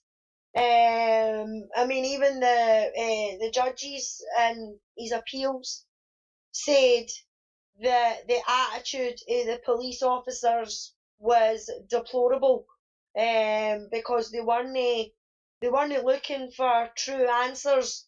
They were just looking for a confession. You know what I mean? And that was in the court documents for the actual judge, and that saying that about the police. And it does. You're right. It happens everywhere. And I mean, here, I mean, the read technique, they're not supposed to use it here. I know that they still do use it. But here it's more of the sort of peace sort of side of it. Now, I mean, no back then, but now, that's what they try and do. But over there, it's just the police are right, and that's it. And they take advantage of people who can't pay bail, and stuff like that. And the way they were with Brendan was absolutely atrocious, what they done to that Wayne. And I'd seen a few people in chat saying about they were trying to find the weakest link. Aye, that's true. They were trying to find the weakest link, and in my opinion, Bobby was older than what Brendan was, but he was also that wee bit more intellectual, so he can understand. And as somebody said, I think it was Reality had said, Bobby had seen this carry on with him, with Stephen. So you kind of hope that he's got a sense during these interviews that, wait a minute, you know, what are these fuckers trying to do? But they were trying to find the weakest link, and poor Brendan was the one that they got, because in my opinion, the interview that they did with that Wayne in the and I think it's Bobby that's with him, was when they decided, when they said to him, aye, it's 4 brothers you've got, or it's 5 brothers you've got, and Brendan went, aye, that's right, and then he went, not after a wee while. That was when they went, right, bang, this is our man, we can mould him to whatever we want, get him to say what we want, and that was it was done, you know. I think that's what I meant earlier on when I said Bobby was a bit more street smart, because he's obviously seen this before and he's clicked on right away. Like, hold on, you're trying to steer me into saying what you want, not what I saw. Well, they sit there and ask him, if you're a betting man, who would you bet on in your family that would have done this? Now, what kind of investigating is that? I've never heard any police officer say, well, just give me your good, just bet. If you were a betting man, who would you think did it? And then we'll just take that person. The thing That's is that just lazy police work. It's people not interested in doing their job correctly. But we want you to be 100% accurate. Yeah. Right, And Gail, what were you saying? I was gonna say, I have been seeing a few comments. I think it was through Reddit, and I think it's been on other like platforms like Facebook that this audio has now been released. That people are like, and this is a little bit sidetracking. I think we would all probably get to this at the end, but this is probably a little bit of a time to add it. It's already come up. Cops are coming across real arrogant, like we said, that they're not getting what they're wanting. So you can see that little bit more of a push, that little bit more of a tone to them. And some of the comments I'm seeing is they're saying, "Oh, I've heard this," and everyone was saying that, he was telling his family that they were going hard on him. This was soft. This was like soft porn. Like there's nothing to it. How was he good? How were they going hard on him? The thing I take from this is it's called perception. You can't. Bobby, okay, so they're not maybe yelling at him and they're not being aggressive, like going, "We know you killed her. We know you did this." It's how Bobby felt in that moment. As we will hear it as it goes on, we will hear, to the people that have heard this, they'll know what I'm referring to, but we hear them kind of give him like an alternative options of what they're thinking. They give him basically two of these. They're like, we think you're holding back because you potentially could be scared and you don't want to get anyone in trouble, or they're thinking you did it. So although they might not be aggressively going at him, he's perceiving that as they're coming hard on me. They're basically telling me that my uncle's telling me I did it. If I don't kind of give them something into a sense of that, and they're left with only two options, and that is that I'm hiding something or I did it.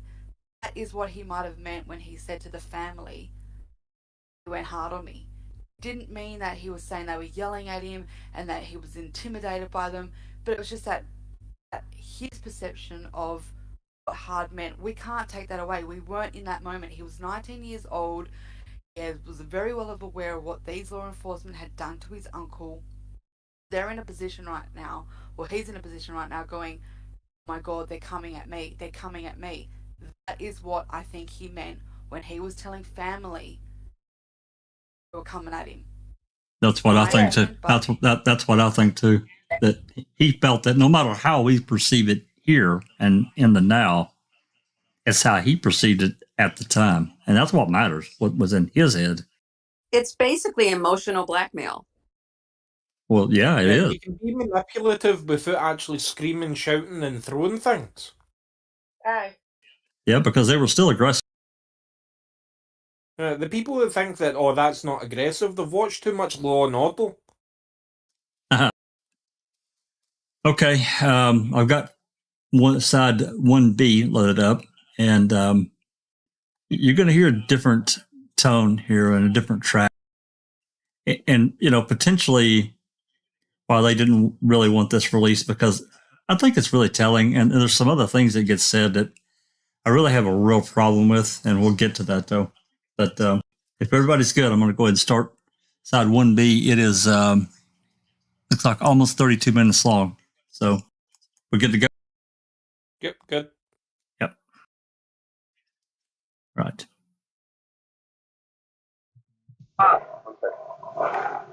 It's now 3:09. I just turned the tape back on, flipping sides. Bobby, tell me what's happened from the time we stopped the tape about 30 seconds ago till the time we started the tape again. Okay, what questions did I ask? Okay, between the time we stopped the tape and the time we started the tape, did I ask you anything? No. Did you tell me anything? No. So there was basically no conversation that went on. No. Perfect. You're a smart guy. I like that. On my watch, it's 14 hours or 3:14 p.m. We stopped the interview a little bit, didn't we, Bobby? No. We got out of the truck and we thought maybe it'd be time to roll prints and do all that other stuff. No. What were we told? Okay, and it's going to be about how long? Half hour. About half an hour. That's what I heard too. Tell me what went on besides that during the time the tape was off. Did I ask you any questions? No. Did Kevin ask you any questions? No. Did you say anything did you say anything at all during the time the tape was on? No. Okay. But I wanted to make sure that was clear. Well, like we were talking before, somebody wants somebody in a jail over this. Okay? And the somebody isn't police. What do you think? You think that the cops are up putting somebody in a bad light over there? Truthfully. Yeah. You do. Who do you think? Why I figure it's cheaper for them to do it now, what they're doing now, than what Steve Ross is. Who do you think is responsible for something like that? I don't know. Anybody? Calumet? Do you trust me? Manitowoc. Do you trust me? Yeah. Yes. I'm glad because, I don't have any play in this. I don't know the Avery family. I don't know the Dassey family. I don't know the Holbach family. I got no axe to grind with anybody. If my job is to find out what happened. Okay? And if I can find out that, pick a name out of here, Joe Smith was responsible for everything that happened to this girl, and that nobody in your family had anything to do with any of that. Have I done my job? Yeah. If it turns out that evidence shows that somebody in your family was responsible for doing this, have I done my job? Yeah. Either way, right? So I got no beef with anybody. I'm just out here doing what? I'm doing my job. Yeah. I'm going to tell you a couple of things, Bobby. One of the things I'm going to tell you is that we've got some pretty good evidence on somebody. Okay? We've got pretty good evidence on somebody. I'm going to tell you another thing. And trust me on this, because I haven't lied to you, have I? Not that you're aware of. Okay? Well, I am. And I'm aware that I haven't fed you one lie. And I don't intend to. My word is pretty good. If I don't like to lie to people. Some guys can string lies together and, get people to do it, give up the truth that way. I'm no good at that because I can't remember what I said, I'm not that good with that. The best way, what works for me, and I've been in law enforcement almost 30 years, and I've done an interview or two, okay? I know what works for me. And what works for me is, I just started to watch again, is that I be honest. And then I find that usually people are honest with me in return. Okay? Now, I'm going to tell you a couple. One of the things I'm going to tell you is I'm getting hot in the truck, all right? But we'll be in noise is happening. We're going to do that not. Okay.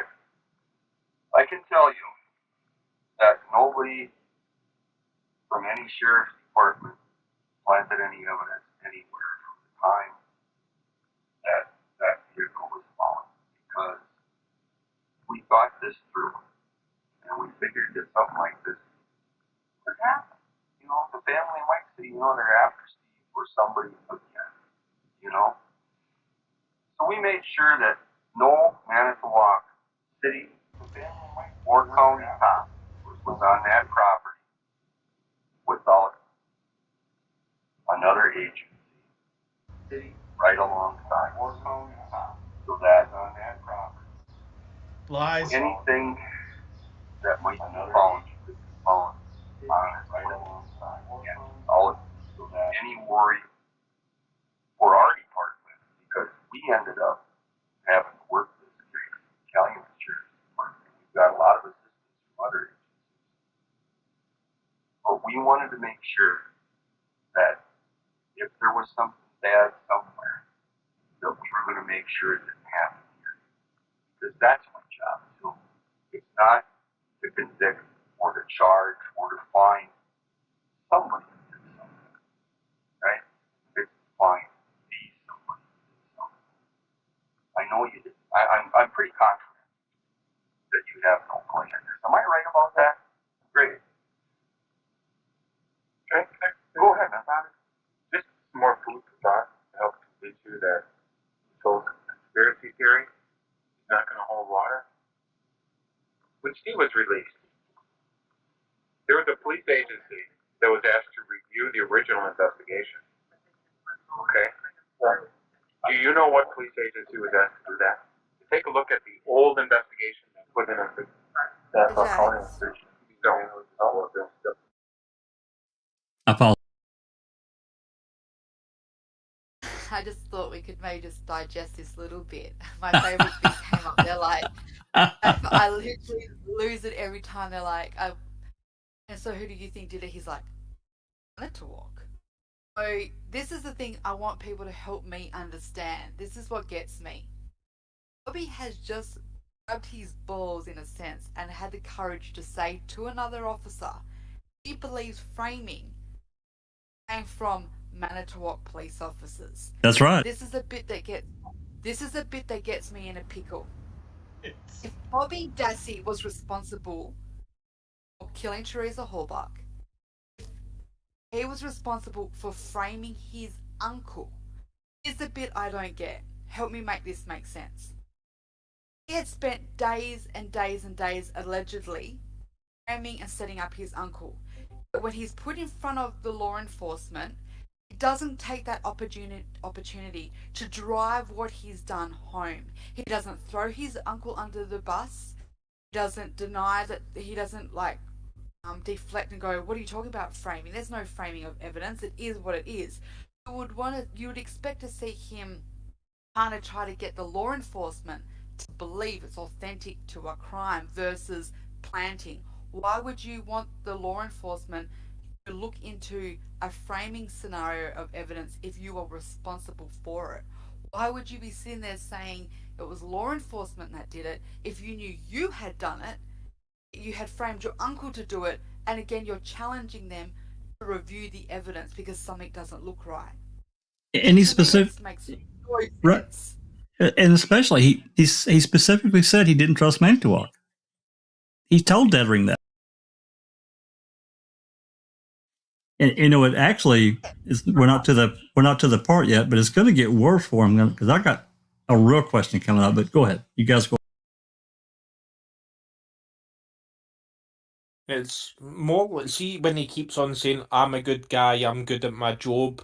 When you have to say that sort of stuff, nobody actually believes you when you have to say, I'm a really good guy. Because most people think when somebody said that, no, you're probably a bit of a dickhead. Yeah, but to me, that's very scary. Imagine being Bobby or anybody else in that position, and you hear this cop, you know he's manipulating you. You know nothing good will come out of this, and he keeps saying, I'm a good guy, I'm a good guy, I did not lie, I don't like to lie. You can trust me type of thing. You know what I mean? That Yeah. moment must be very, very scary Yeah, because you're feeling life the experience. opposite. Well, When and he's also trying to make out that it's only Manitowoc that's the bad guys. It's not Calumet. It's Manitowoc. If they're the ones you think are the bad guys, they can be the bad guys. But we've done everything we can to protect you and your family by making sure there's somebody with a Manitowoc officer if they're out there. We're trying to protect you. Yeah, and now they're going to use Manitowoc also as a bad guy. You know, that's an opportunity for them to, have Bobby side with them. You know what I mean? Yep. Yeah. What's that, Good BW? county, bad county. We are the ones that can get you out of this. We are the ones that are going to protect you, Bobby. Exactly. They're the ones that use the word conspiracy, for God's sake. We know your family are into this conspiracy. How do they know that? The jail phone calls? I think so, and I think it's because of Stephen as well. He said it pretty early, like he says in his interview as well. It's the police that have done it. He was told by Tammy at this stage that the cops had. But he says planted he Raz. knows nothing about the Averys. He says that to Bobby. He goes, I know nothing. I have no stake in this game. I don't know the Averys. I don't know any of these people. But yet he has a lot of information on the past case in the Manitowoc There you go. court case and stuff. So yes, you do know about Avery because you've heard about him too on the news, I'm sure. You know all about Manitowoc. And we also got the neighbouring police department hasn't got to be told that Manitowoc is getting sued for $30 million. And we also can't forget that the timing of this right now. We're at what did you say, Jinx? For after 3 o'clock, going 4 o'clock, somewhere in that time frame. So by this time, Officers Sipple had already called HQ at Calumet County, reporting all these bones in the quarry, and Stephen was already arrested by this time. He had been arrested on the gun charge, felon in possession of a gun. Well, if he didn't know anything about the Averys or the Dasseys, then why is he telling them that we put agents out with Manitowoc so that nothing will happen? Yeah, exactly.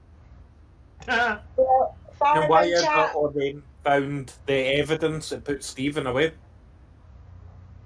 yeah.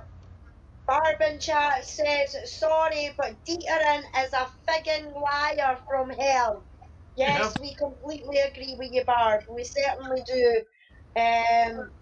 All the coppers, everybody that was involved in this case, other than the family, are all a bunch of lying fuckwits, and I don't know how they can fucking sleep at night for what they've done to your boys, and your family. Period.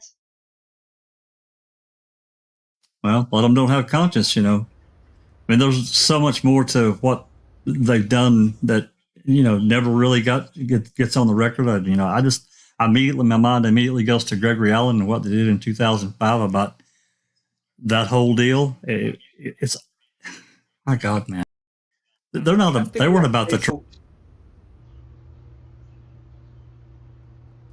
Sorry, John. No, I was no. just going to say, you have to be a special kind of evil to do what these cops have did. They let a rapist free for 18 years to continue and kept an innocent man locked up. And what they've did to Barb's boys is just downright despicable. Well, it's actually worse than that. It's actually worse than that. The rest of the story about Gregory Allen, right? Yeah. So it's actually worse. And that rolls right up to Kasork and Dennis Vogel from 1985 and 1986. Anyway. This part drives me crazy, Jack, because they say, or maybe it's coming up. Maybe I'm a little ahead of the game here, but we couldn't be involved in a conspiracy. We're family men. We could lose our jobs. Yeah. Oh yeah. Oh yeah. It's coming. Who lost their job when they framed Stephen Avery? Who was held accountable at all? Even a slap on the wrist when she spoke They up. got rewards. They got accommodations. They got badges of honor. Yeah, You're sitting there, you're going, I can't believe anything that you folks are saying to me. I don't care whether you're state cops, Calumet, Manitowoc, you're all in on it. That's the way Bobby would see it. If I was in his shoes, that's how I would see it. Yeah, Bob Bailey in chat says that Dieterling sounded like a snake oil salesman. Exactly. He did. Because it was oversell. He didn't need to do that. Yes. Well, that's the scary part because Bobby's not stupid. He goes, "Oh fuck," you know what I mean? We're gonna go this route. Wouldn't you think that way? I think comparing these cops to snake oil salesmen is giving a bad name to snake oil salesmen. Yep. I think they're worse. That's funny. All right. You can at least use snake oil to take the rust off your bumper, huh? All right. I want to back it up 10 seconds and we'll continue on because there's some more things in here that are very interesting that I really question. All right. Here. Do you know what police agency was asked to do that? To take a look at the old investigation that put in a County. No. It was the Wisconsin Department of Justice, Division of Criminal Investigation. I'm sorry? Okay, but this was after Steve was released from prison. Oh, released from prison. When he was released, there was a police agency that was asked to go back and take a look at the old investigation and review it. Okay, I thought you were talking about first. Oh, okay. So, it was the Department of Justice, Division of Criminal Investigation. There was a couple of special agents that worked for that agency that took a look at the entire investigation, start through the investigation through the court process. Okay. Do you know what other police agencies involved in this investigation? Manitowoc County. They're sister counties. Right. They're there to look at that. But it's these guys. Okay. Plus a lot of peripheral state troopers and so forth. So with that same agency that reviewed this first case, the Department of Justice, DCI, that's who I work for.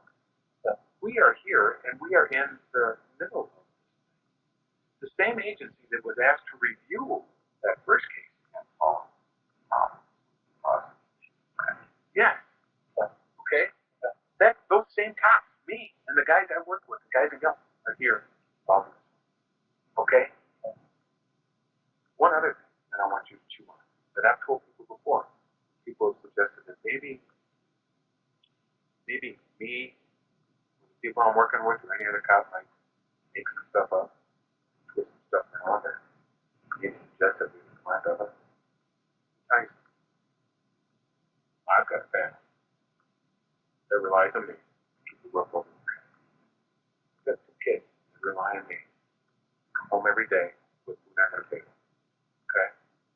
When police officers lie, get caught lying, doing things that police officers shouldn't do, they lose their jobs. You know what? Ain't no case more important to me than my family. And I'm not going to jeopardize my family and my livelihood for anybody in any investigation. Okay? That's where I'm at as well. I would echo that. Every other cop on this case is in the same boat. Now, who is going to put their career? Because you can be an insurance salesman and do a rough job at it. You get fired. You can go get another job as an insurance salesman somewhere else. But when a cop gets busted for lying, or doing something illegal, and they lose their job, they don't get another job. They don't get another cop job. Okay? Because if we're not credible, we can't go into court and testify. We can't be a cop. We're not believable. Yeah, basically, the cop whose word isn't worth anything as a cop. Because when I go up on the stand, I swear to tell the truth. And I do. For the same reasons that Kevin just indicated. I've got a family. I love my family. I need to provide for my family. I need to have a few things for myself. I'm not going to have those. If I get in a jam trying to do something I shouldn't do, it's ridiculous for me to think that it would be ridiculous for me to think of something like that. Because there isn't any conviction, there isn't any case, there isn't anything. Just like Kevin said, do you put anything in front of your family? Your family is pretty tight for you, right? Would you do anything basically? You wouldn't lie or do anything illegal, but your family comes first, doesn't it? Yeah. Everybody else kind of takes a backseat. You're no different than me. You're no different than Kevin. You're no different than any other cop on this. That's something that we all have in common. We all love our families. We want to do right for our families. We don't want to belong our families. Bring shame. Yeah. Shame, humiliation, poverty. We wouldn't want anything like that. I'm not taking a chance. I don't care if I got to pay $36 million out of my own pocket to Steve Avery. I'll pay it on a $1 a month plan. I'm losing my job for that. Come on. I'm 50-some years old. I can't walk out. You're what? How old are you? 19. You can walk down the street, and if there's a job to be had, you're young, you're healthy, you can work your buns off. You know what? I'm starting to be a liability. Health insurance reasons. You're getting to the age where stuff starts to wear out. I can't, Bobby. I can't do things wrong because there's too much riding on it for me. You believe that? Okay. So, I can understand. We got back to family. I'm sure that the family would love to believe and probably does believe that there's some sort of conspiracy. But I'm here to tell you something. It just doesn't play. Nobody's going to risk losing everything to jail house. Nobody that I know. You know what? Imagine how many people it would take, how many police officers it would take to orchestrate a conspiracy of this size. One person cannot do it alone, right? You think two people could orchestrate a conspiracy of this size? Okay, so now you're talking more than two dirty cops within one police agency conspire together and pull the wool over all of their supervisors' eyes and everybody else, and pull the wool over neighboring sheriff's departments and state special agents and everybody else, and crime lab personnel. You know, you can't fool forensics. The conspiracy thing just doesn't hold water, and it's not going to. It never will. And there's an old saying. You know what the motorcycle group, the Hells Angels, are? They're pretty bad fight group. They're nationwide. There's some pretty rugged motorcycle group, the Hells Angels. And Jack 61. I paused it. I don't know if people picked it up, but did you hear what he said? You can't fool forensics. Yes. And he mentioned crime lab. So keep that in the back of your mind, right? Sorry, guys, I had to step out for a couple of minutes. But isn't it amazing? Let's think about what we're hearing. These are two seasoned detectives telling a 19-year-old kid who they're taking to the hospital, you know, to get prints, blood, buccal swab, photographs. They are talking to a 19-year-old kid saying to him that the possibility of conspiracy is zero. What on earth? What on earth does this?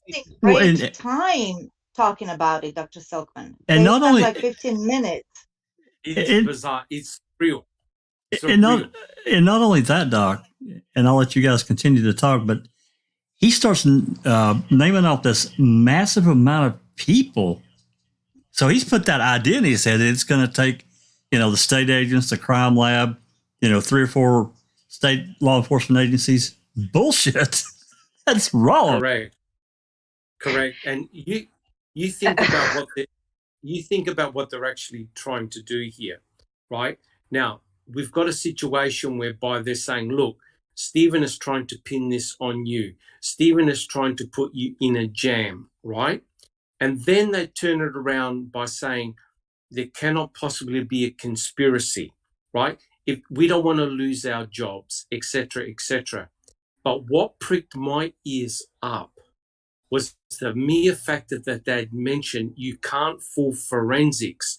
And then we have Jean Couchet talking about in the deposition, talking about, DNA evidence can be fabricated.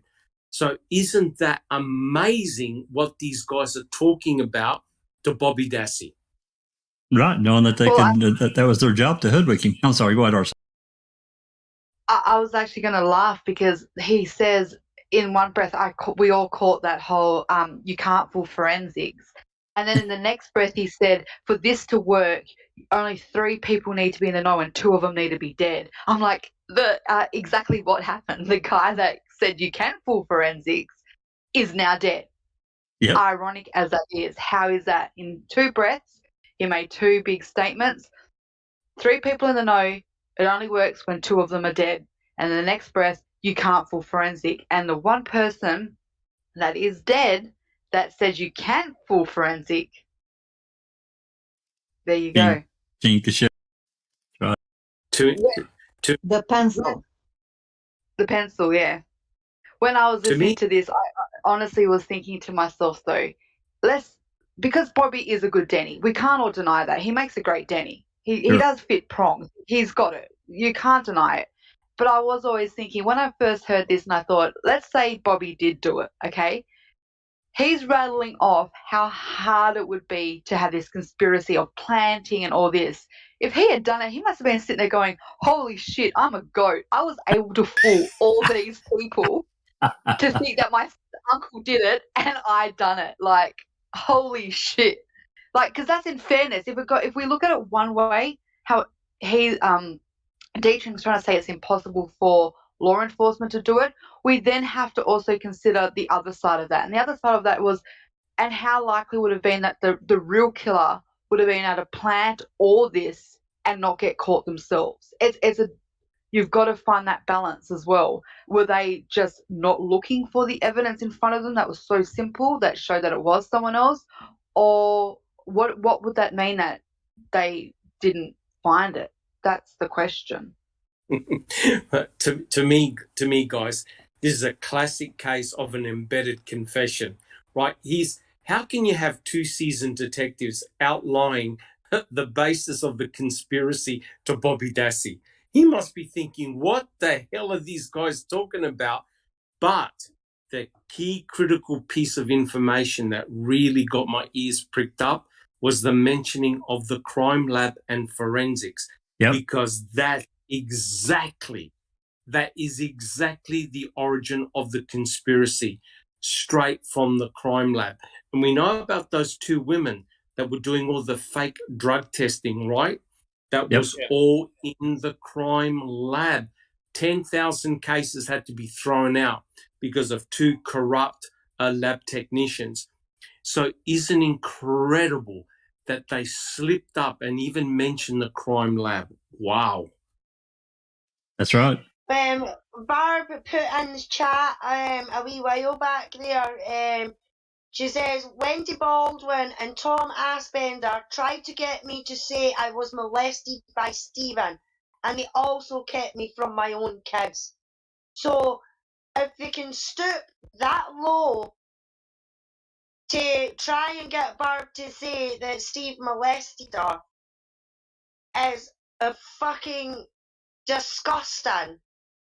So I wouldn't put it past them to stoop even lower than that. I mean, I didn't think they'd get any lower, actually, than what they were already. But to make that statement to Barb like that is fucking disgusting. Doesn't surprise me. Doesn't surprise me one bit because I think that was to fit their narrative that Steve was some kind of sex-craved maniac.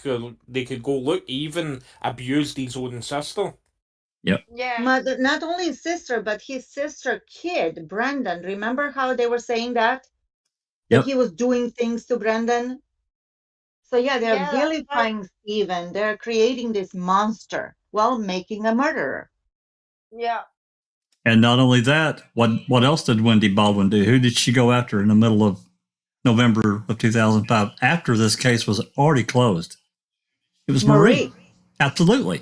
And she kept after her for months and ended up threatening her before she's like, I'm sure she probably was like, okay, the hell with it. What do you want me to say? Because she threatened her with a Jane Doe hearing. And you're going to be subpoenaed. You have to testify. Well, okay. What do you want? So, yeah.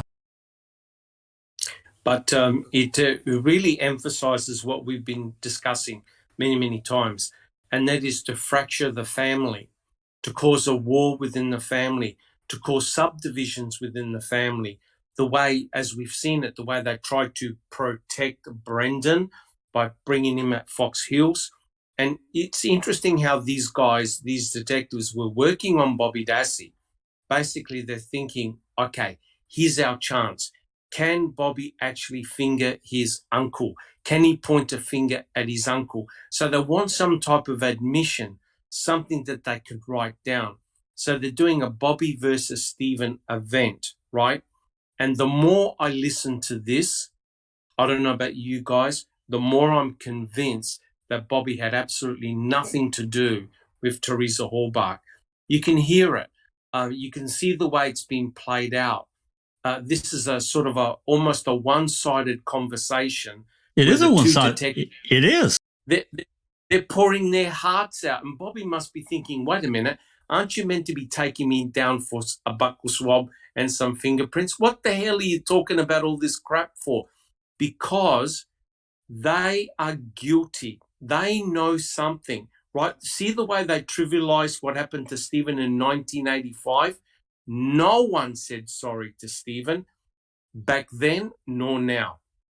Well, Detering was at Cuss Road 2 days prior to this. He knows damn well what they found there. So, correct.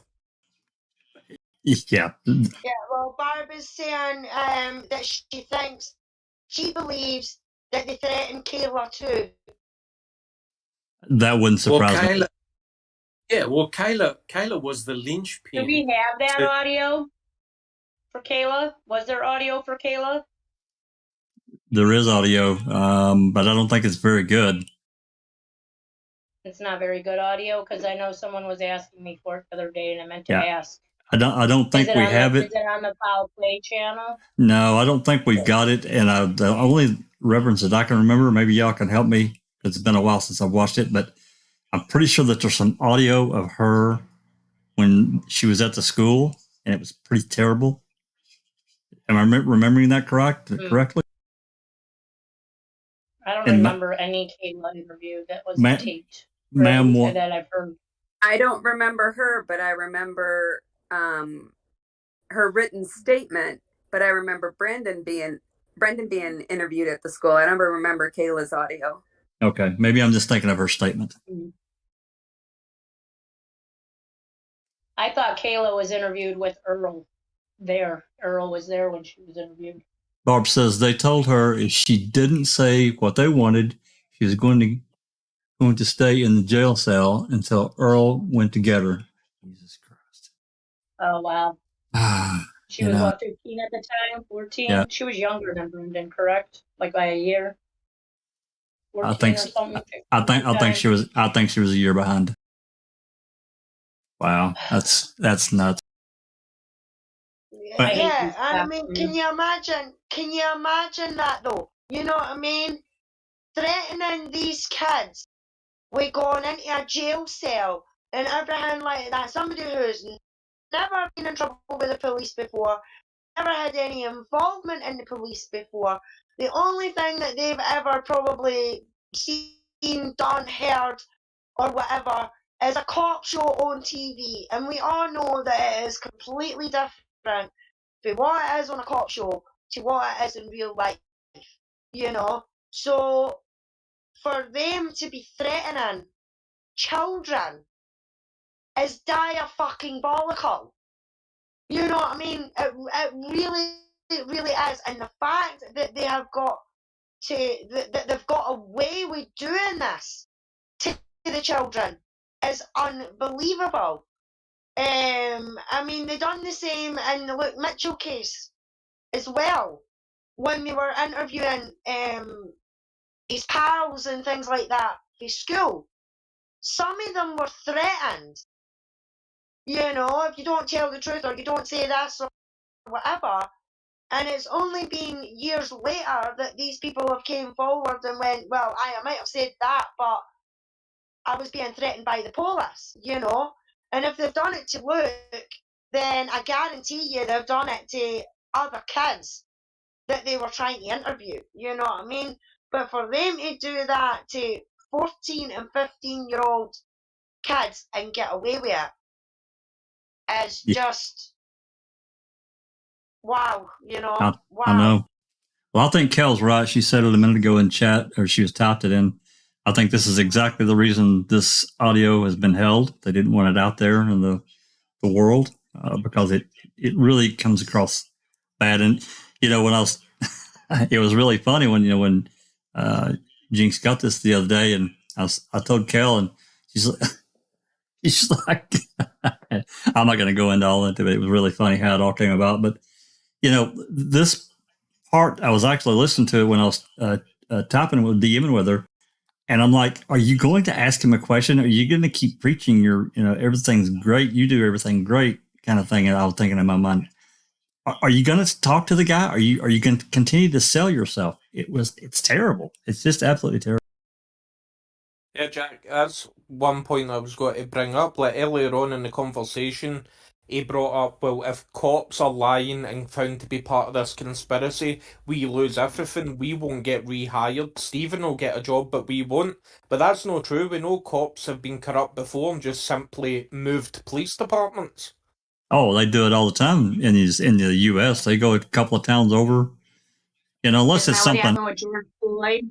They had a cop that was a kind of a shitty cop, and they just put him to the other department. Yeah, he just moved a couple of towns over and got rehired, and it happens all the time. And, Well, see, that's the thing, though, Jack. It doesn't happen here in the UK, as I've said before, and this is one thing. I mean, I know I've been slapped in the teeth a few times by saying, oh, we would do that in the UK and then be proven wrong.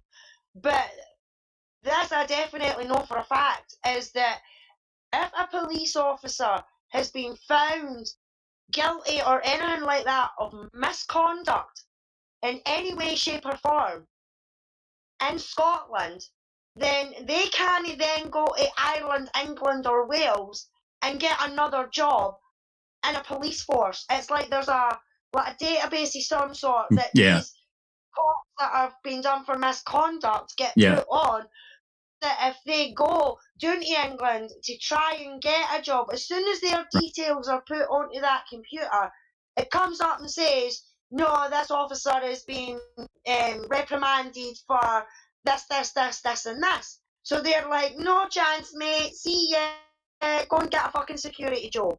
You know what I mean?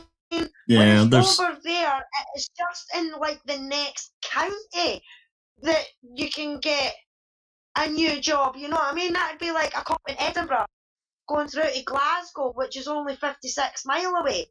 You know what I mean? That just would not happen here.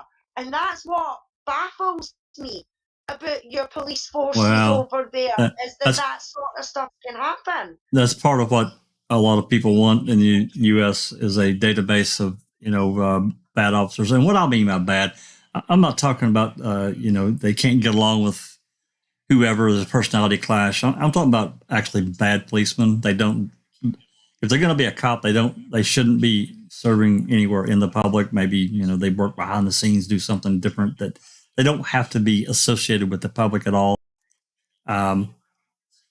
People want that database. I know that I would certainly like to see it. So I'd just like to say that I work in the security industry, and my company does not accept ex-police officers that have been removed from the job. See, and I think that's good. I do. There's just too many states that have that blue wall, and the blue wall stands no matter what. Absolutely. It's that old saying, power corrupts and absolute power absolutely corrupts. One of the backups that I've always seen is if they ever get in trouble with that, they always the fallback is they go to the correction system and they work in the prison. And they always have a job. Yep. Or the jailer, be a jailer. Yep. You can get away with a lot more in an American prison than you can being an American police officer. No doubt. Can I just make the comment? Just a couple of points. This now makes the 2017 re-interview with Bobby Dassey by Deidre very, very interesting, right? Because Deidre approached it in the same manner he approached here. Look, I'm an old guy. I want to retire. I think of my family. I would never do anything like this. He used the same approach in 2017. Right? So it's that same. He even said, one of the detectives said, we don't want to do a gotcha on Bobby, right? So it's amazing what they're telling him now on November the 9th, and how they readdressed these same issues back in 2017 when they re-interviewed Bobby. You would have thought that they would have sorted all that out, right? And then to go back and re-interview Bobby Dassey, it means that there was a lot of issues still out in the open. Now, how could that possibly be, right? Stephen and Brendan are arrested. How can they then justify going back and speaking with Bobby in 2017? It honestly makes no sense. It really doesn't, guys. None at all. Well, it makes more sense with them having already arrested Stephen. It's like, okay, well, we got him on the gun charge. We don't have any real evidence, but he can't get out because that last deposition can't go on. So let's go to Bobby and see if we can get something from him to seal our case, because we can't let Stephen get out. Can't disagree with that, because they wanted the November 10th and November 15th depositions off the record, off the books. They don't want those to be done. No doubt. Yeah, it just goes to show that I don't think they're entirely confident that they can keep them in prison, and that's the reason why they went and re-interviewed Bobby in 2017. Well, they re-interviewed not only Bobby, but several other people, which really surprised me. I mean, that was after Casey dropped the PCR, but yeah. Okay. Looks like we got some chat going on, but all right, let's get back to it. We've got so here we are. He's been rambling on. I think we're at 13 minutes and 29 seconds. And if memory serves, he's been rambling on here about 8 minutes between the two of them. Well, I'm not going to rehash that. Convincing him what a good guy he is, right? Not only him, not only Queso, but the DCI and the crime lab too. They're above reproach, and the troopers. He mentioned the troopers too. He's going to say some more things here. Some more things are going to get said, and I'm going to have a real problem here. All right, I'll back it up 10 seconds to refresh, and we'll go. Health so far, they're pretty bad fight. They're nationwide. They're some pretty rugged customers. And I read somewhere that they have a saying amongst themselves, and it goes like this: 3 people can keep a secret if 2 of them are dead. Okay? That means if you don't want somebody else to know anything, you can't involve anybody else, because when push comes to shove and times get tight, somebody's going to give something up. That guy, whoever has done the bad things, is going to be in a jam. And that's truly the way things happen most times. You have your personal beliefs, and you can believe what you want with you and your family about the conspiracy aspect. I can't tell you what to think. Nobody can tell me what to think. I don't believe I could tell you what to think. Okay? But I can tell you that I've given you a lot of stuff, and Kevin's given you a lot of stuff that you want to know. I don't want you to make an uninformed choice. And just say, without reservation, somebody is doing Steve wrong, and it's probably the cop. Well, what do you think about that, given what I told you? And, I want you, have you lied to me so far? No.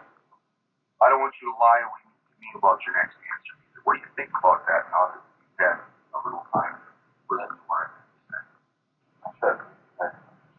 Well, cool. I'm glad to hear that, No, I mean, your job's important to you, isn't it? Yeah. And, our job's important to us the same way. I can tell you I'd never do anything like that. And I have no reason to believe Kevin would. And we're not working 1 and 2 guys at a time around out there. We've had a lot of people out there. And every cop has been with at least 1 other cop. Most of them 2 other cops. You just can't do shit. You can't do sneaky stuff. You got that. Okay. And that was, like I said, one of the reasons that we decided to do that way. And I think that altogether it's a pretty good decision. What did the attendant say when she came up? She said that there's going to be an ambulance pulling in about 5 minutes. Okay. And she said that they can offload outside the enclosed parking garage that we're in, or I can step out, open the door, and they can drive. And I think probably that's what I think we should do it, and I think we should stop the taker. Sure. I think we can bring it back on when. Yeah, we'll do that. And it's on my watch is just turned to 15:30 or 3:30 p.m. Okay, Bobby, it's now 15:32 or 3:32 p.m. on my watch. We stopped the tape. Did we discuss anything of any real importance? No. Did we discuss where you parked your truck? No. Yeah, okay. Anything else? No. Did we ask any other questions during that time? No. Okay. Just wanted to be sure we were all on the same page. Okay?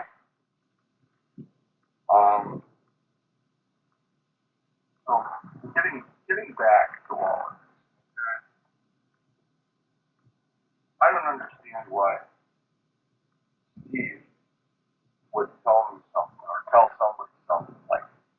he wasn't the last one to see her. You know, I don't understand him. What do you think about that? Okay. Do you get along with Steve pretty good? Sometimes. Sometimes. What about when you're getting along with him good? What goes on? Well, it's tough over and stuff. Like, we're getting along with him. So you got your kind of ups and downs with that. Sometimes you get along with them, and sometimes you don't. What was the last thing that caused you guys to not get along?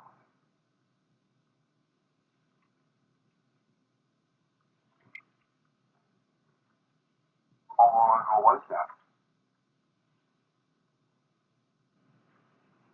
Okay. And there was something that happened between you and Steve, or you and all your brothers, or the whole family. You don't know what that was about. Just one of these big families sit down and everybody gets mad at one another, you know, maybe. I don't know. I've never heard. Okay. Hey, you date anybody, man? You see anybody? No, man. Right. Have you been? No? Alright. You're gonna break a lot of young ladies' hearts if you don't start getting out in certain places. You know, you'll probably die a rich man if you have that attitude, okay?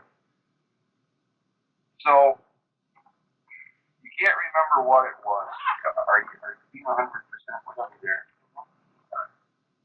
Well, tell me, was Steve mad at you guys, or you mad at Steve, or what? Okay, but you don't know really for a while. So something between him and your mom? Yeah. Okay. Do you know how that fixed itself?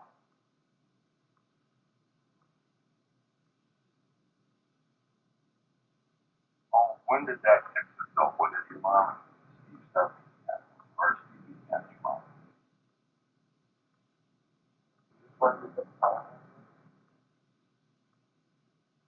Like a week ago today? Today is Wednesday. So it was first. The first or the second? Last one.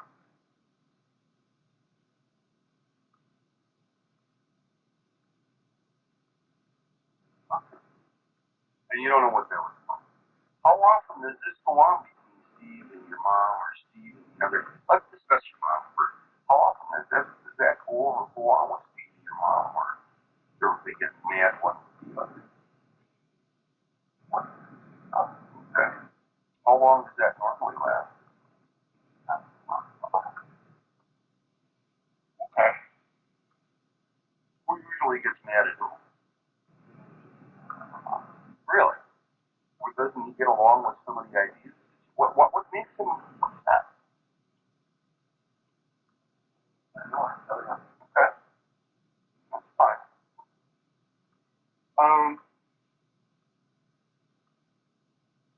How does Steve get along with the other guys?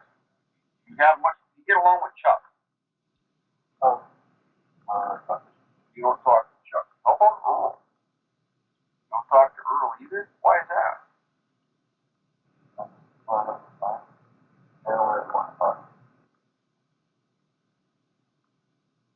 What about your cousin Chris?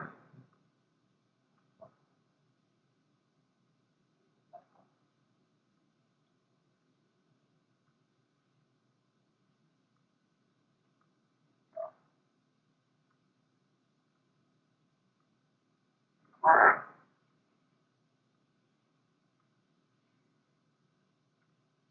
You know, I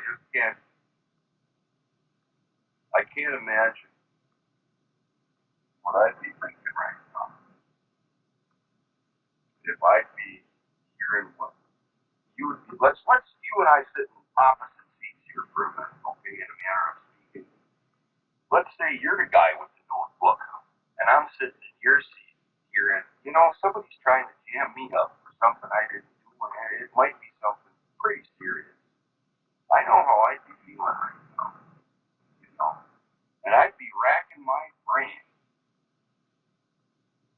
trying to find out how I might be able to to help in this case, Detective Dassey tried to do his job to figure out why somebody might be trying to put my name and attach it to something like this. You know, are you thinking about that a little bit? So, what do you think?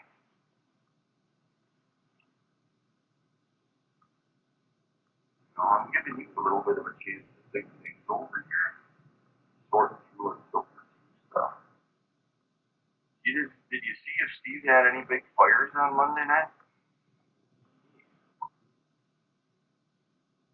Or any night? Oh. What was he burning? I think it was brush. Where at? That's kind of like a pit up, scooped out there. Is that what you're talking about? Right behind that. I think it's right behind that. Okay. What makes you think he was burning brush? Well, week before brush. Like I said, I'm usually working. So I do a lot of hunting right now. So I'm never home. How do you know he was burning it all? Burning it all? How do you know he was burning? Oh, I was home that night. Cause I got home. You know, I hunt until 5 o'clock. So then I come home. I just got for an hour and a half. Over. So it was either the day after you saw that teal-colored SUV in the driveway, or the day after that. Yeah. One of those 2 days. One of them. Could you tell what else was burning? Oh, I know. What other kinds of things does he normally burn in that pit? Burns a couple fires. Why's that?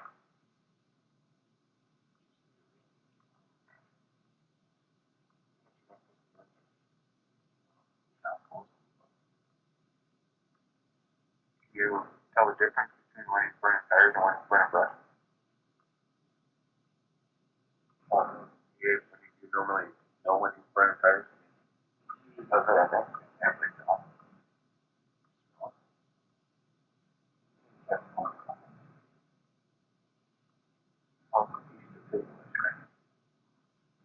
The only wind that normally has west is this black rat smoking all night over the house. Yeah, but lately we had a lot of smoke. How do you know that? Well, yeah. Okay, great. So lately we've had a lot of north-south winds.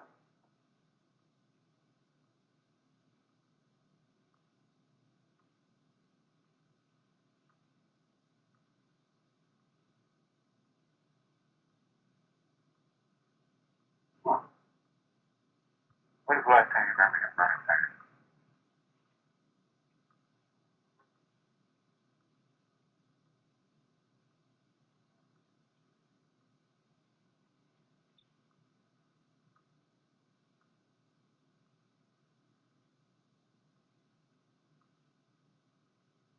Okay. Does he ever burn tires anywhere else? No. No? Why not?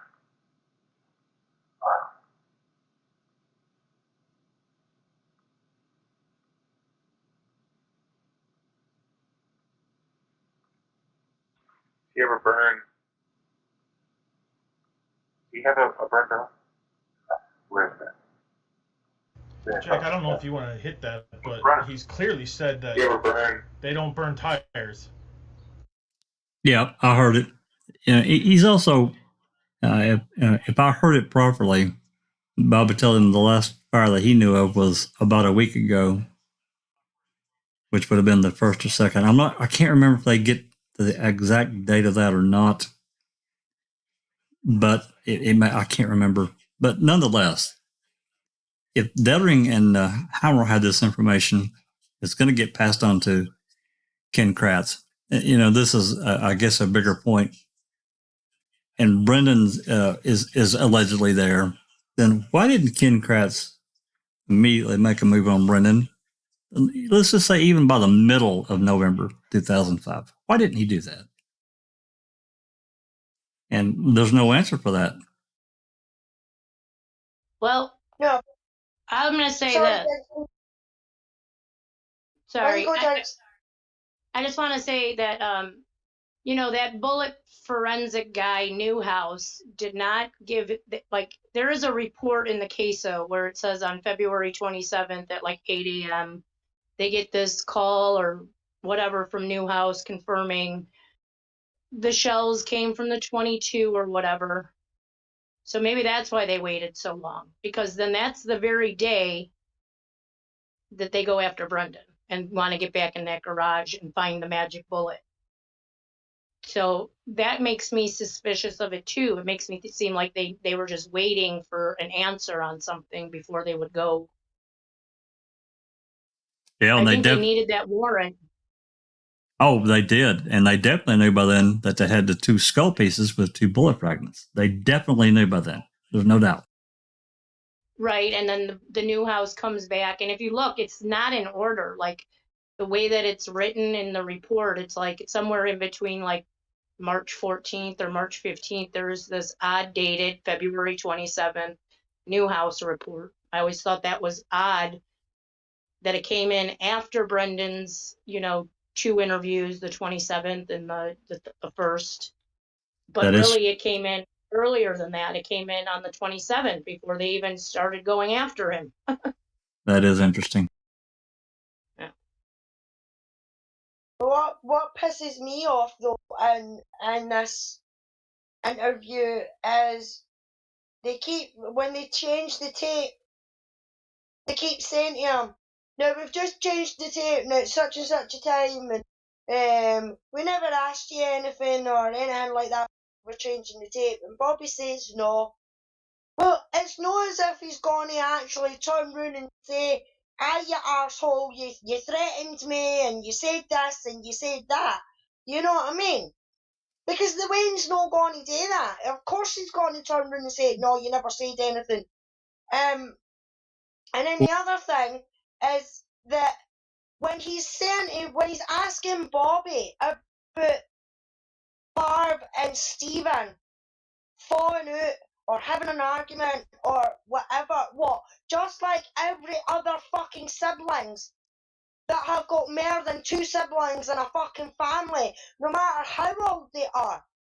Siblings are always going to argue with each other. They're going to fall out with each other.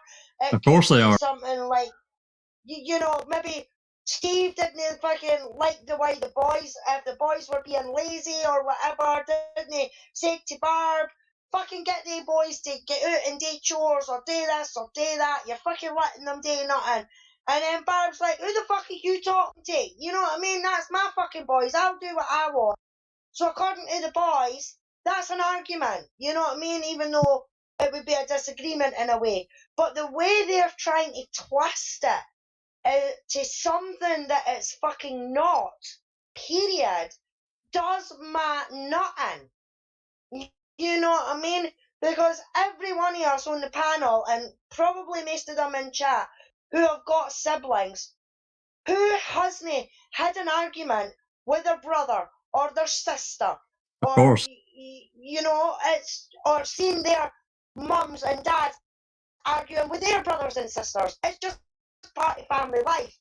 And for them to twist it into something that is fucking not, does my nothing. Yeah, Well- and they also went after cousins. It's not just, you know, they went after each family member.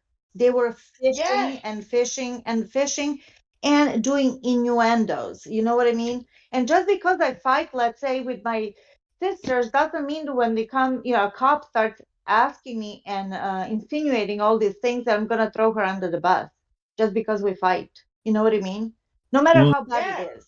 Well, he had already thrown out there again, you know, guys trying to jam me up, you know. So basically, again, he's trying to create a problem. I find it also interesting that, you know, he's really fishing around about the fire. Really fishing hard now. Bob just put in the chat that tiles made the house turn black when they were burned in the burn pit. Yeah, she had said that. She had made that statement before, you know, and if the wind was kind of drifting that way, of course, I mean, I burnt tires. I mean, I didn't grow up, and it wasn't quite that rural, but it was still outside of, you know, on the outskirts of the county, and we burnt tires from time to time, and that shit goes everywhere. It really does. Yeah, yeah.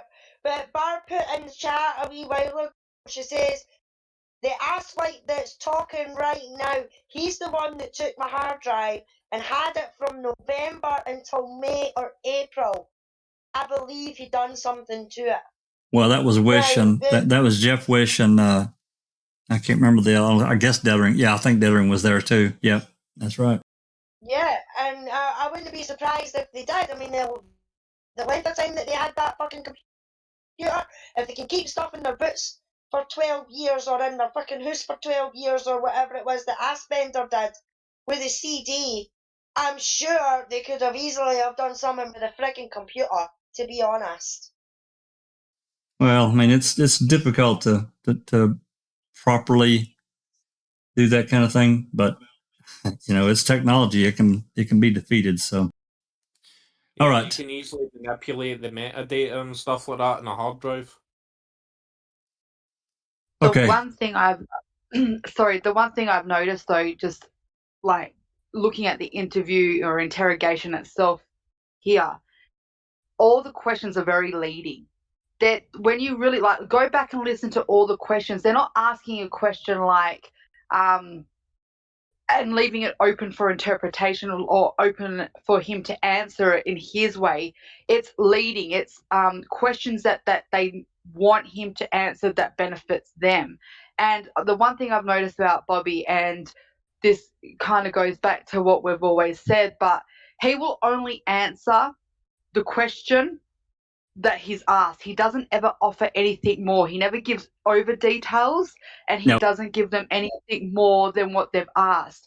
A lot of people think that that's a sign of guilt. I think it's a sign of he was smart enough that did what he should have done.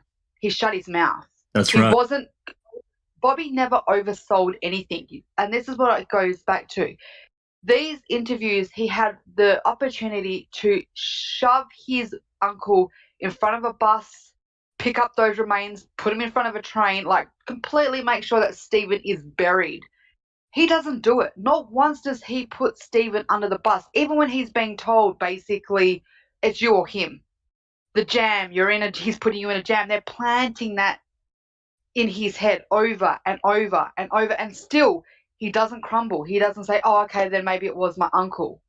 So I just thought I wanted to touch base on the interview itself and how I'm perceiving it. You guys might not see it that way, but I just thought it was an interesting concept to how they lead Bobby into what they want and not leave him much room to answer it honestly without it being how they need it to be answered. But and saying that he doesn't oversell with detail either.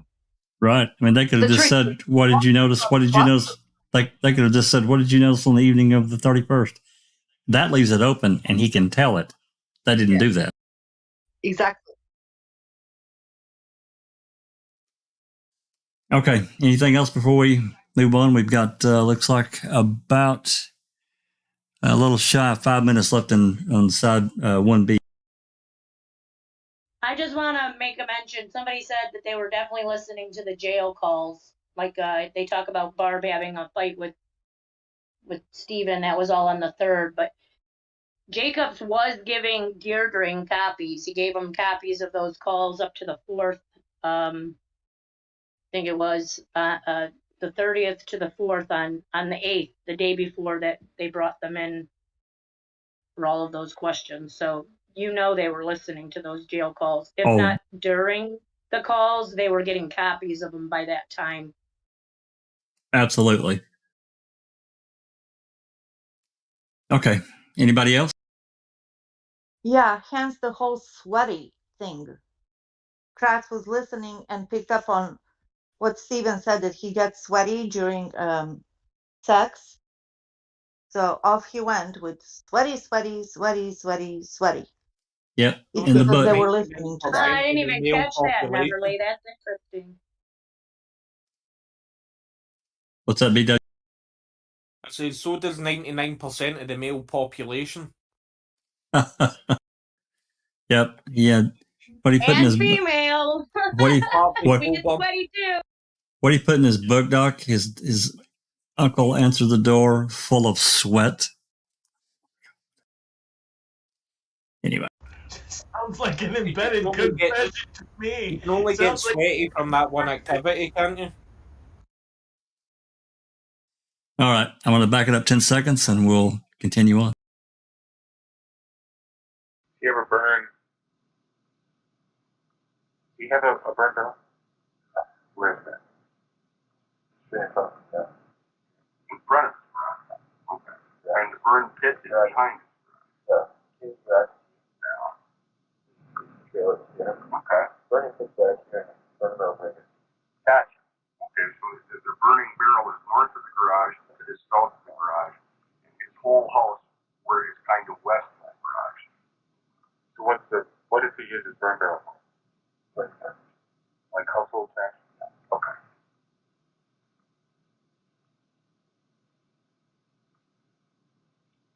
Steve wanted to change clothes and wear them out. You know, does he have to do a lot of clothes or doesn't he buy clothes? You know what he does when I'm with them when he's finished with them? No. You have a burn barrel? It's just a standard 55-gallon steel barrel. Standard. He's got that. You do cars much? Work cars much? Do you think a wheel rim with tire on it would fit the barrel? Oh, little one? Yeah, the city has to go in the barrel. Yeah. Maybe so. Maybe a smaller tire. 12-inch tire. Yeah. Can you think of any reason why there would be a rim with a tire in a burn barrel?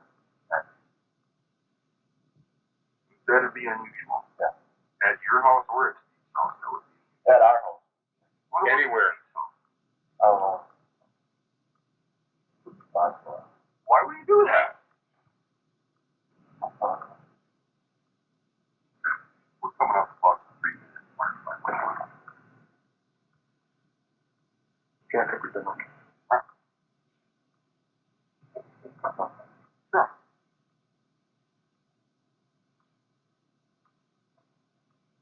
You have pretty good recall, knowing that he had a fire in his pit Tuesday or Wednesday, and was that during the evening? That was Wednesday. Okay. I used to go to bed. I used to take a nap. Okay. So I got a nap. So it wouldn't have been after.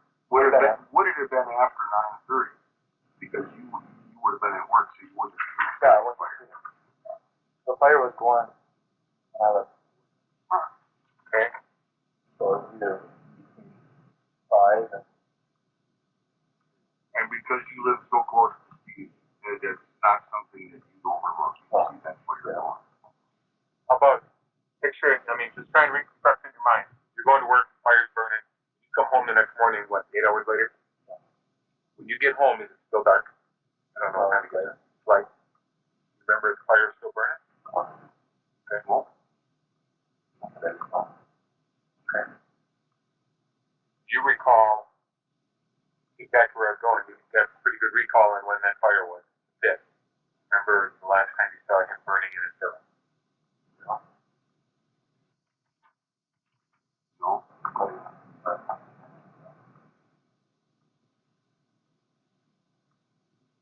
You can't tell us because I don't know if it's that long ago or you ever see him. I don't know. You ever see him use it, girl? Not really. Oh.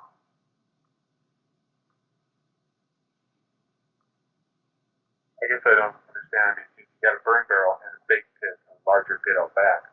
Why even use the burn barrel to burn the trash?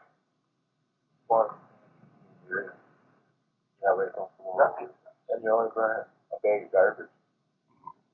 It's windy. Steve will be burning your house down. So let me ask you this: you recall seeing the fire burning out back in the pit? I happen to work in the Archer Bureau, the pit, side of fire.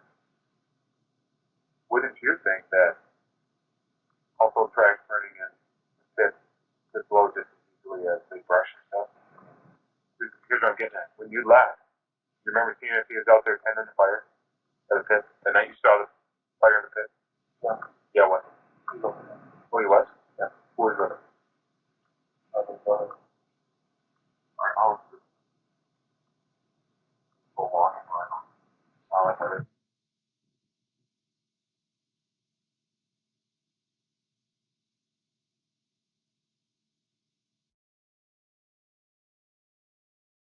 Okay, that's it for side this side of the Type 1B. So you guys want to discuss for a moment? Go right ahead while I get this last bit ready. Can I just make the comment how they kept on asking about the fire and also the length of the fire, because they asked Bobby, okay, you saw the fire when you left for work. Was the fire still burning when you got back, like 8 hours later? Which indicates to me that these detectives know that to convert a human being to the state that the bone fragments were found, you need two things: a lot of fuel, right? A lot of fuel and a lot of time. So, they were cognizant of the fact that, Stephen is saying, look, I was in bed by around about 9 o'clock or 9:30, because remember, he had spoken to Jody at around about 9 o'clock. So this sort of like starts to put holes in their theory that Stephen Avery had a fire that went on for a long period of time. Interesting that they're asking him about did he actually see the fire still burning when he got back from work? Yeah, I thought it was interesting how he said a big fire would probably burn their house down, or even maybe the garage being closer, but yet they still believe there was this huge fire to burn a body. So I mean, what's the difference between the two? I mean, wouldn't they have that same suspicion that if he burned a body and that was, has to be extremely hot and for a very long time, that was a chance even for that too, then burning down the garage or the house. Correct. But yet they still go with that. So that's weird. And remember that propane tank was right close. Right, that too. And also Bear's house, of course, because Bear was there as well. So you see, they're locked in. This is the problem that the detectives are facing. They're locked into a specific scenario. And by that I mean, if you honestly believe that Teresa Horbach was cremated in that burn pit, you need two things. You need a lot of fuel, you need a big, great whopping fire, and you need a lot of time. So if you deviate from that at any point, then that puts holes in your case.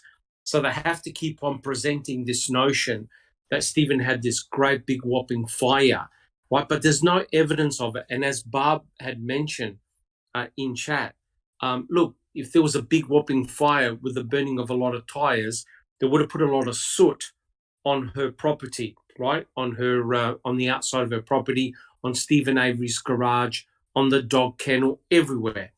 There is no evidence of that. So you've got this bizarre situation whereby the detectives are now thinking, okay, Teresa Horbach got cremated here in this small burn pit. In order to do it, you need all these factors. None of the evidence points to that big, great whopping fire.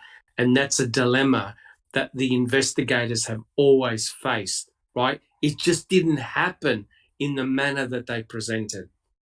Yes, and as a matter of fact, you don't even need a big whopping fire. You need time and a lot of fuel. You don't have to have an actual pyre.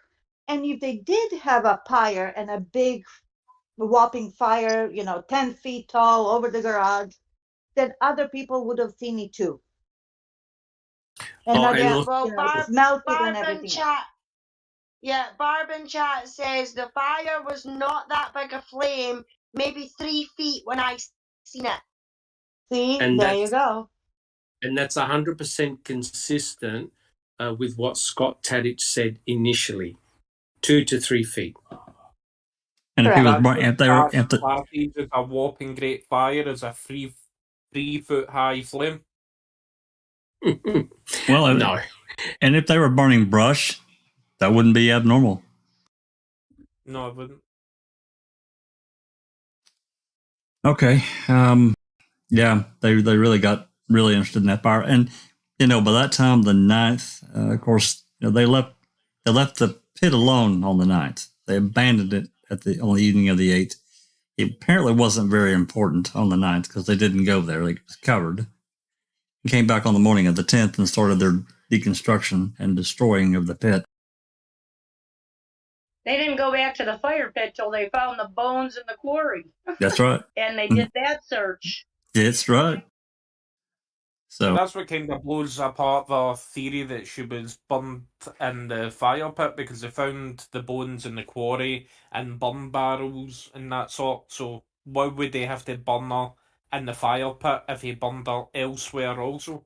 Well, that's the whole thing about Cuss Road, and what we can't forget, because we have the document that Fallon himself wrote of what they found, bones and so forth, in this clandestine burial site. It's in his reply to Buting and String. We've talked about that in connection with the disturbed earth search warrant that wasn't filed. It's so clear to me because they found something there and they used it, and voila, on the 8th, Just finds the bone, and he goes off and gets Syphil and Sturdivant, and here we go. We're off to the races. Not just that, if you look at what Barb is saying in chat as well, earlier on she says there was a fire but there was no smell coming from it. So I'd imagine everybody in the panel and in chat have obviously had a barbecue and somebody's burnt one of the burgers or sausages. It stinks the entire place out, so can you imagine what human remains would do? I've talked to too many people, including a couple of war vets, one of them being my uncle, and they've all told me a burnt human body, it reeks. It is a horrendous smell. And It not only reeks, it lingers. taste it. Yep. It lingers forever, and it's this putrid. Thank you, Haggis, for bringing that up. That's my trigger, the lack of smell. And as you said, if somebody dropped a wiener in the fire, you would smell it. Everybody could say, yeah, Steve was doing barbecue. Boom, done, because you can not quantify, but you can describe that smell. It was barbecue, chicken, ribs, barbecue, whatever it was. That's a familiar smell. But this lack of smell altogether is so suspicious and ridiculous to what the state is saying. The smell though only so you have your initial burn, and once you get through a certain layer, it kind of does go to a degree that there is like a lingering smell. But the one thing that I've noticed when I have smelt burning bodies is it depends on what the fuelant was that they were burnt with. So we had a guy come in who was burnt alive basically because he was in a meth lab, and it burst and everything went bang. So he had like a chemical burn with him. So it had a different smell to it. It was putrid, like people were vomiting. We were vomiting as we were smelling it in the sink. And then we had another guy come in who had set himself on fire with gas. And he had, because he tried to commit suicide, he tried to blow up his house by putting his oven on with gas and then lit the match and boom. And he had this smell of his body burning, plus there was this gas smell. So it was yet again, there was this really pungent gas overpowering smell. So I agree there would be a smell, but it does go against what is fueling it as well, because some things you will have a scent there, but it depends on what is more overpowering. Like that gas one, you could smell the gas more than you could smell him. It was there. You could get it. You got it. There was like this little backlash of it. You'd get it every now and then, but it was that gas was just in your face. So I totally agree that if someone was burning a body, honestly, you would absolutely get it. But I just fear that we can't rely on that in terms on, it depends on what time Barb or Bobby or whoever rocked up, because theoretically, let's say, well, the narrative is with law enforcement that this fire had been going for hours. What I think they're trying to push their narrative is by the time they got there, how much would have been left at that stage. You know what I mean? Like it's a hard one. I agree that there would be a smell, but I just think that over time it would have gone. And I think that works for anyone, because in all these reports, I don't think anyone anywhere reports a smell in They any don't. location. They don't. Exactly. Of any There smell, will different with smell, anyone, anywhere, whether it's the unfamiliar Avery smell. or not, there is nothing, which I find that really bizarre, because the initial start, you would absolutely get it. It would be in your face, completely there. The other thing I just wanted to say about the fire situation, though, is I kind of get it with the whole no one knowing whether it was the first, the second, the 31st. I look at it like this: if these people, if anyone from a salvage yard didn't have anything to do with it, these days all became one to them. Nothing was significant. They were just getting on with their days. And when they asked what days things happened, first, second, 31st, because they're not relying on that day to have become the biggest day of their lives, it just becomes all one.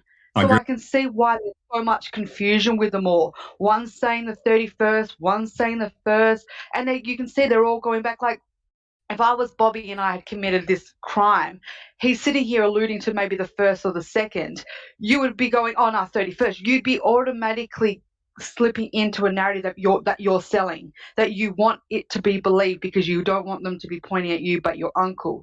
He doesn't do it. He's now, if anything, he's just given a bit of an opportunity here that it wasn't the 31st. So I just see that they're all confused. They have no idea what's going on. They're getting forced to remember. And in terms of the remembering, it goes back to them doing their investigation. They're leading them. They're leading them to believe it had to have been the 31st. Right. That's why there's so much confusion. Well, I mean, Put them in the direction they wanted. Yep. And I think you're also right. For people that live out in the country, they burn their garbage. It's nothing to them. It's like us pulling, our trash can down to the road for the garbage company to pick up. You don't think anything about it. You just do it, and you don't think about exactly what day it was. It doesn't matter. It's a mundane thing. Number two, though, and I really have never been able to find a direct answer. I probably could if I really looked, and I've asked Doc about this a couple of times, but when, a human body is burnt in like over soil, and this putrefaction, what's the name? What do you call that, Doc? When the body... It's pyrolysis, and it's caused by thermal destruction. So it's basically due to the biological makeup of the human body. The fact that it's got organs, tissues, muscle, fat, blood. And, you smell burnt blood. I mean, you could ask Kelly, I'm sure, or even Neverly, if they smelt blood that's been burnt or involved in a fire. It's got a very, very distinctive smell. When a human body is cremated over soil or at a particular location, what it normally does leave is a black goo, a residue behind. Is it putrid? Is there a putrid smell, though, is what I'm curious. It would have a distinct smell for sure, because you've got the burning of organic matter, right? Exactly. You look at the composition of a body. You've got urine, you've got feces, you've got blood, you've got fluids. Kidneys, intestines, bile. Exactly correct. And you've got bacteria, you've got hair, right? Brain matter. Brain matter, all of that is going to create distinctive smells. And it's interesting, we mustn't forget this. Brendan Dassey he would have been the closest person to that fire if this really took place. And he was asked during one of the interrogation sessions, because did you smell anything, Brendan? He said no. Right? He smelled nothing. In a further interrogation, they said, oh, how did it smell, Brendan? referring to the tires, right? Because they were burning tires. Brendan goes, it smelled bad, right? Bad. Exactly. He was referring to the smell of the burning rubber as opposed to a burning human body. Initially, he said, no, he didn't smell anything. So he's allegedly the closest person to that fire as they're burning Teresa Halbach. He never reported a pungent, distinct odor, and it would have been embedded on his clothing. When he went home, I'm sure Barb never smelled anything strange or nefarious or anything like that. The whole story does not add up. If, It's tires that they're burning to get rid. Well, like they said, they use tires to help destroy the body. Tires are disgusting when they're burnt. They are. Correct. if you all want something to really mess with your mind, go and get the search warrant that Fassbender wrote up based on the March 1st, where they go through what they had Brendan say, and it gets down to the part where he says he believes that when Jody called, they were still in the house, in the bedroom. So what time did Jody get off the phone? Would have been just after 9 o'clock. She called at 8:57 and they spoke for 15 minutes. Okay, so then when you go read this search warrant, it says that everything that they did, which included driving the golf cart around, getting the brush, getting the tires, driving, putting the body in the car, driving the car all the way around to the pond, driving it all the way back. All of this stuff supposedly happened from that time until 9:30 when he was in the house with his mom. Right. It's physically impossible. Not a chance. Go through and read it. You will be amazed how, I mean, that the fact that he would even write that in there and the judge wouldn't question it. It doesn't shock me. It really doesn't. And I agree with you, but it doesn't shock me. Willis. It basically gave him 45 minutes at the most to do every single thing that they claimed they did, which includes going out and shooting her and stabbing her and everything else. It gave him like 45 minutes. And don't forget, dismemberment. And burn the body. Yeah, and burn the body. Dismemberment. Yep, that's correct. And dismemberment. Yep. Yep. Also, Jody called twice during the time that this is supposedly happening. She called at like 5:40 something, and then again at 8 something. Right. Yep. But he's saying that he said that they were still in the bedroom the second time Jody called. Not a chance. That's it. Go and read it. Go and read the search. I have. There's just no way. There's no way. No. He wouldn't have been able to keep her quiet. Well, I mean, if they'd have knocked her out, but I mean, even at that, they didn't, we've talked about all this too. They didn't find one single drip of blood from Teresa, and nothing. Not even, no, nothing. Nothing at all. And they stripped that bedroom down. The paneling, the carpet, nothing. And they would have found something. And you can see by the crime scene photos, Jack, that, let's face it, Stephen wasn't the most tidy person in the world.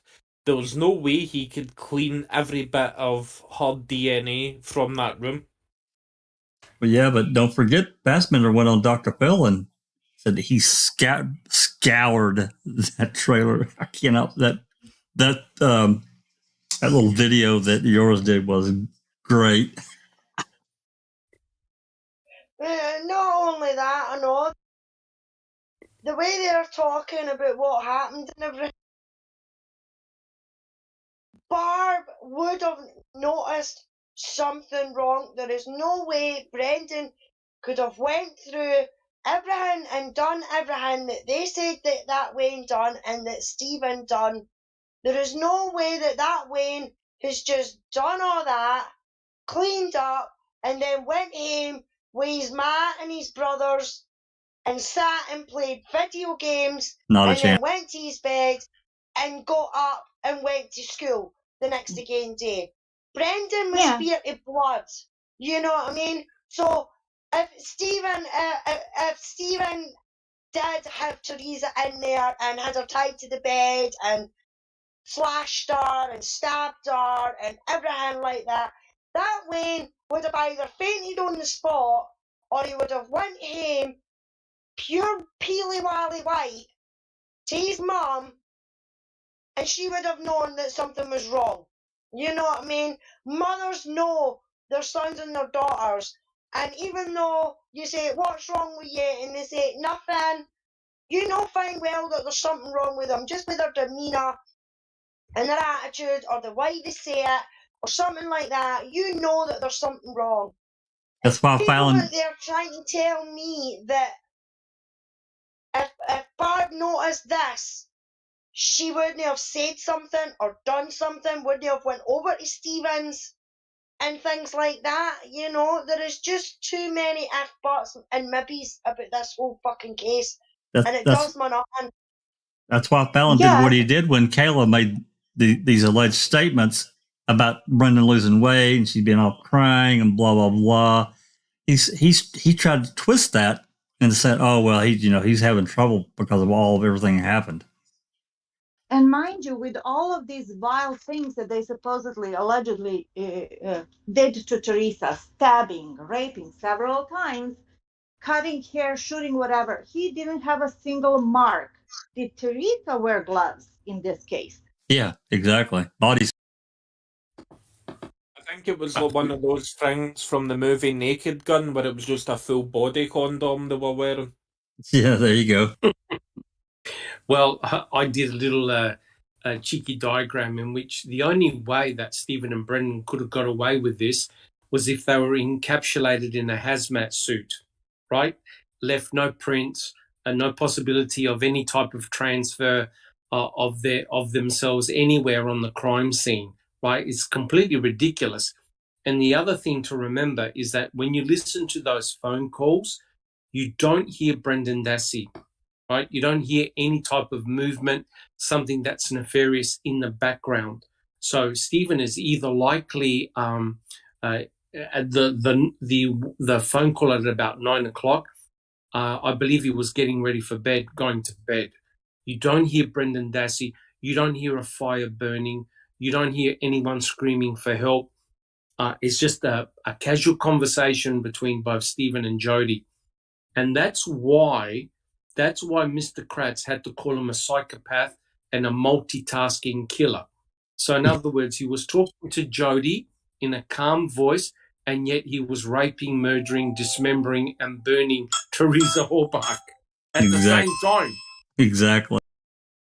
Not just that, you'd think that if that was all going on, that Brendan, Stephen was on the phone to Jodie, Brendan would have been going to his uncle going, Uncle, she's waking up, Uncle, she's trying to get out, Uncle, she's trying to do this, you know what I mean? It would have been something in the background of those calls.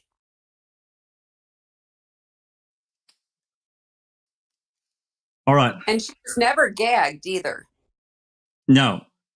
So if Jody was on that phone, I'm sorry, if that were me, I'd be screaming my bloody head off. Yeah, and if you remember right, supposedly in their story, Brendan heard her screaming. That's right. So if he could hear her supposedly outside, she would not stop the screaming when Jody was on the phone. No, definitely not. Nope. All right, we've got this recording here. This last part, I'm sorry, it says it's 5 minutes and 35 seconds, but I think about the last minute or so, it's kind of dead. I'll let it play, but I don't really think there's much of anything there. So if there's nothing else, let's finish this up. All right, here we go. Okay, I just put in there, okay, John, can you tell me what time it is? 15:47 or 3:47. Okay, I don't know if the John's alarm watch alarm clock was caught on the tape. I'm not sure if this is part of that last conversation, but let me just recap a bit. Bobby, I asked you if regarding the fire in the pit at Steve's house last Tuesday or Wednesday evening. When you left for work, I asked you if you remembered seeing anyone tending the fire, and what was your response?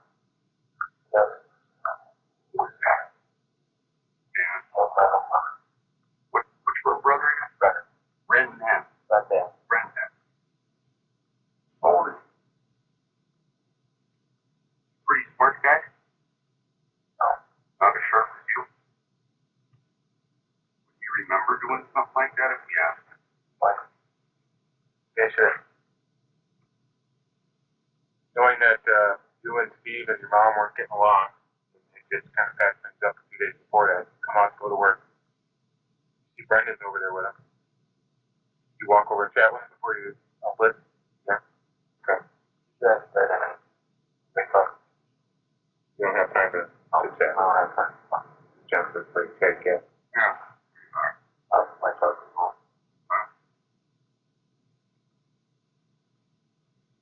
What's the rest of them? Are you ready to come on? You're not ready to go, no?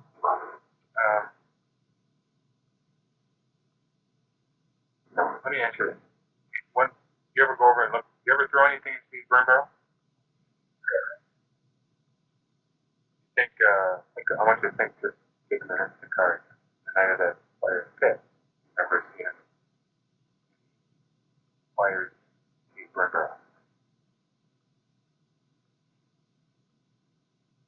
You know what our impressions are? Yeah. Is there any way, or any reason you can think of why your footprints might be here, fire pit, or Steve's burn barrel? There's no, honestly, there's no way that they keep it. I don't know. More like, not by myself, fire pit. All right, I just want to make sure if there's something like that, it show up there with this.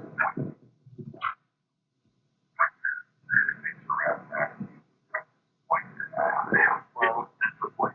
Something like that would show up, it should potentially disappoint us. Yeah. Considering the current state of affairs with the way things are looking, Steve's angle, what he's suggesting. You know, what we talked about earlier. Okay. You want to go in? Yeah, I think it's time for us. We've got a room available to get your swab and fingerprints and all that. So I think it's time to not know it.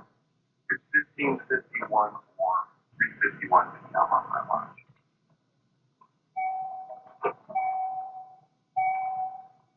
Nervous?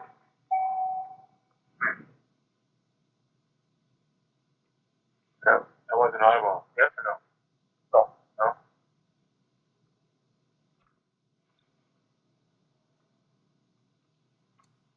So it looks like it, Jinx, it looks like it ends at, I'm going to let this continue to roll there, but it looks like it ends at 1551.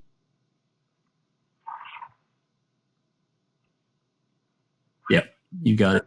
Tape off. We're going to turn the tape off. So if it ends at 1551 and there's in the, I think it's in the CASO, is Silkman still here? Does he still have that open? Sure Because do. It says that can you tell me the when they took him in for his examination and when it ended? I think it was like 1460, or it was like it was at 1618. I quote, right. At 1618, by my watch, Bobby Dassey's palm prints and fingerprints were taken by correctional officers Schroeder and Fleming. And then he had pictures taken. Yes, he got. He also says at 1631, by my watch, there was a physical exam of Bobby Dassey. So what happened between 351 and 418 that we don't hear? That's a good 25 minutes, almost a half an hour that they didn't even take him in for his examination. Yep, I have a feeling that was all due to the ramblings on and questioning of him, of Bobby. So they just kept interrogating him anyway. Like they brought him in and said, "Oh, another 30 minutes," and then took him back to the car and really pounded it in without recording it. Could that be a possibility? I don't know. Possibility, because they said here the exam ended at 16:43 by my watch. Right. So there's like a whole good 25 minutes that we don't know what happened with Bobby and the officers. That's a possibility, and if they didn't turn the tape machine back on, we're not going to know.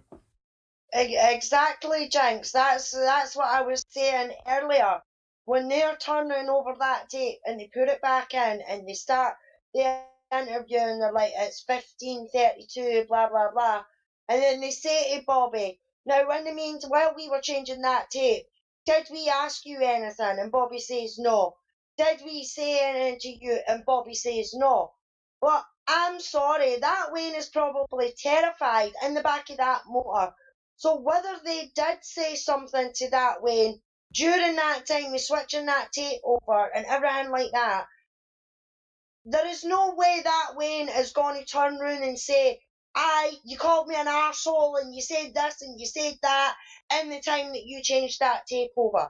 You know what I mean? So we're never going to know what happened in the minutes between them switching the tapes over and then the time that they stopped that in the motor there at 3:51 to their back in that room where he's getting examined. You know what I mean? Anything and everything could have been said to that Wayne in that point, in that period. There's no way that Wayne's going to turn around and say, the police threatened me. No way.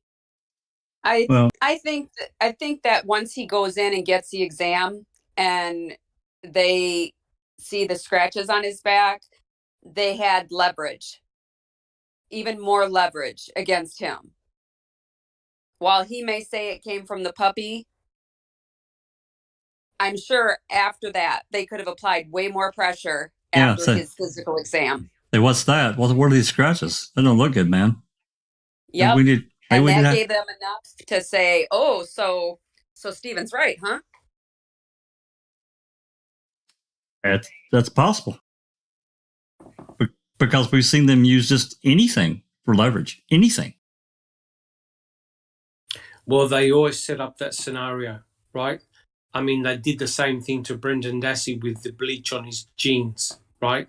So they'll use any form of evidence that they consider incriminating evidence against the person.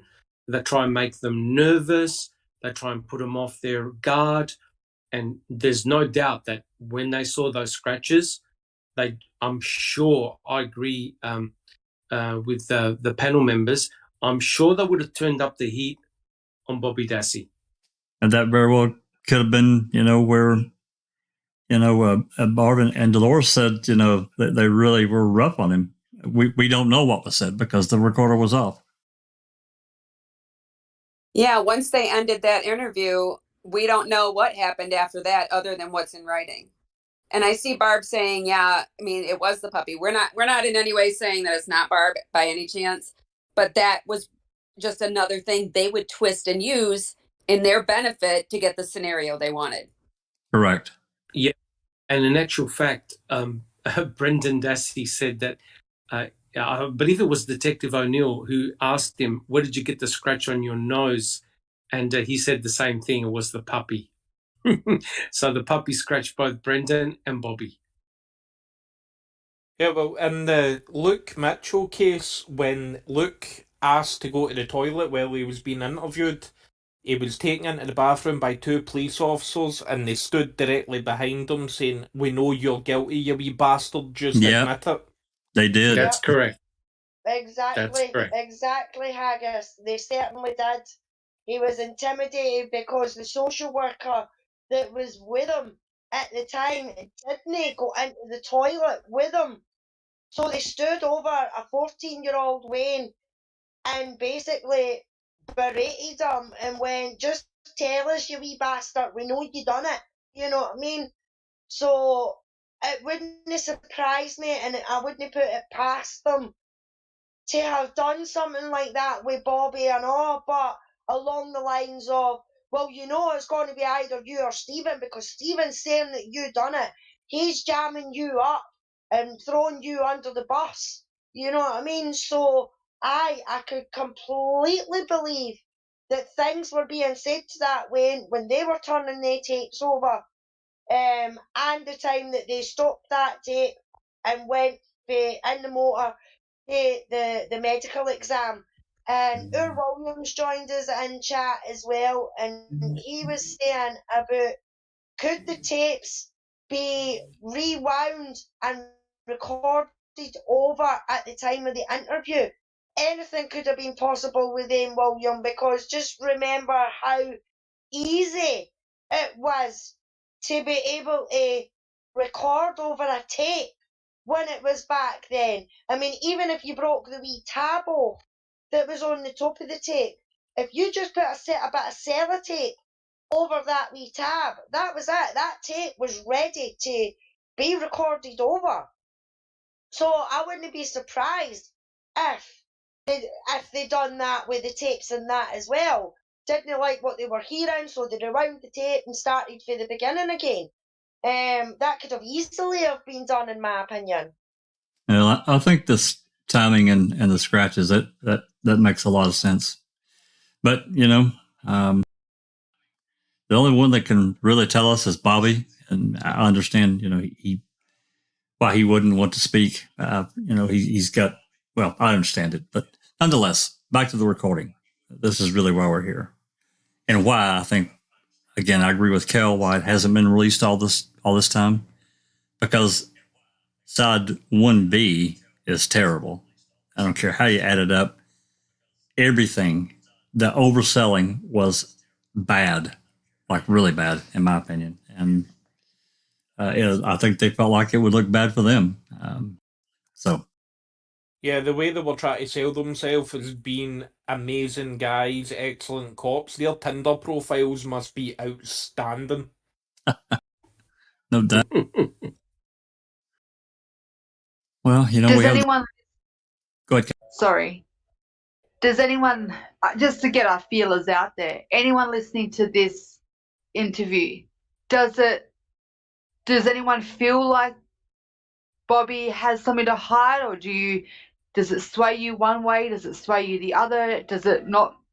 In other opinions, does it mean nothing? It's just an interview. I just want to get a feel of what everyone felt after hearing this for the first time, being the fact none of us have been able to hear it before. For me, it was very telling. It was quite interesting because just by watching Ma'am and how Kratz manipulated Bobby in his testimony, it gave you the impression that Bobby's statement was a lot different than what it actually was. It made it look like Bobby went against his family. So for me, it was very telling that Bobby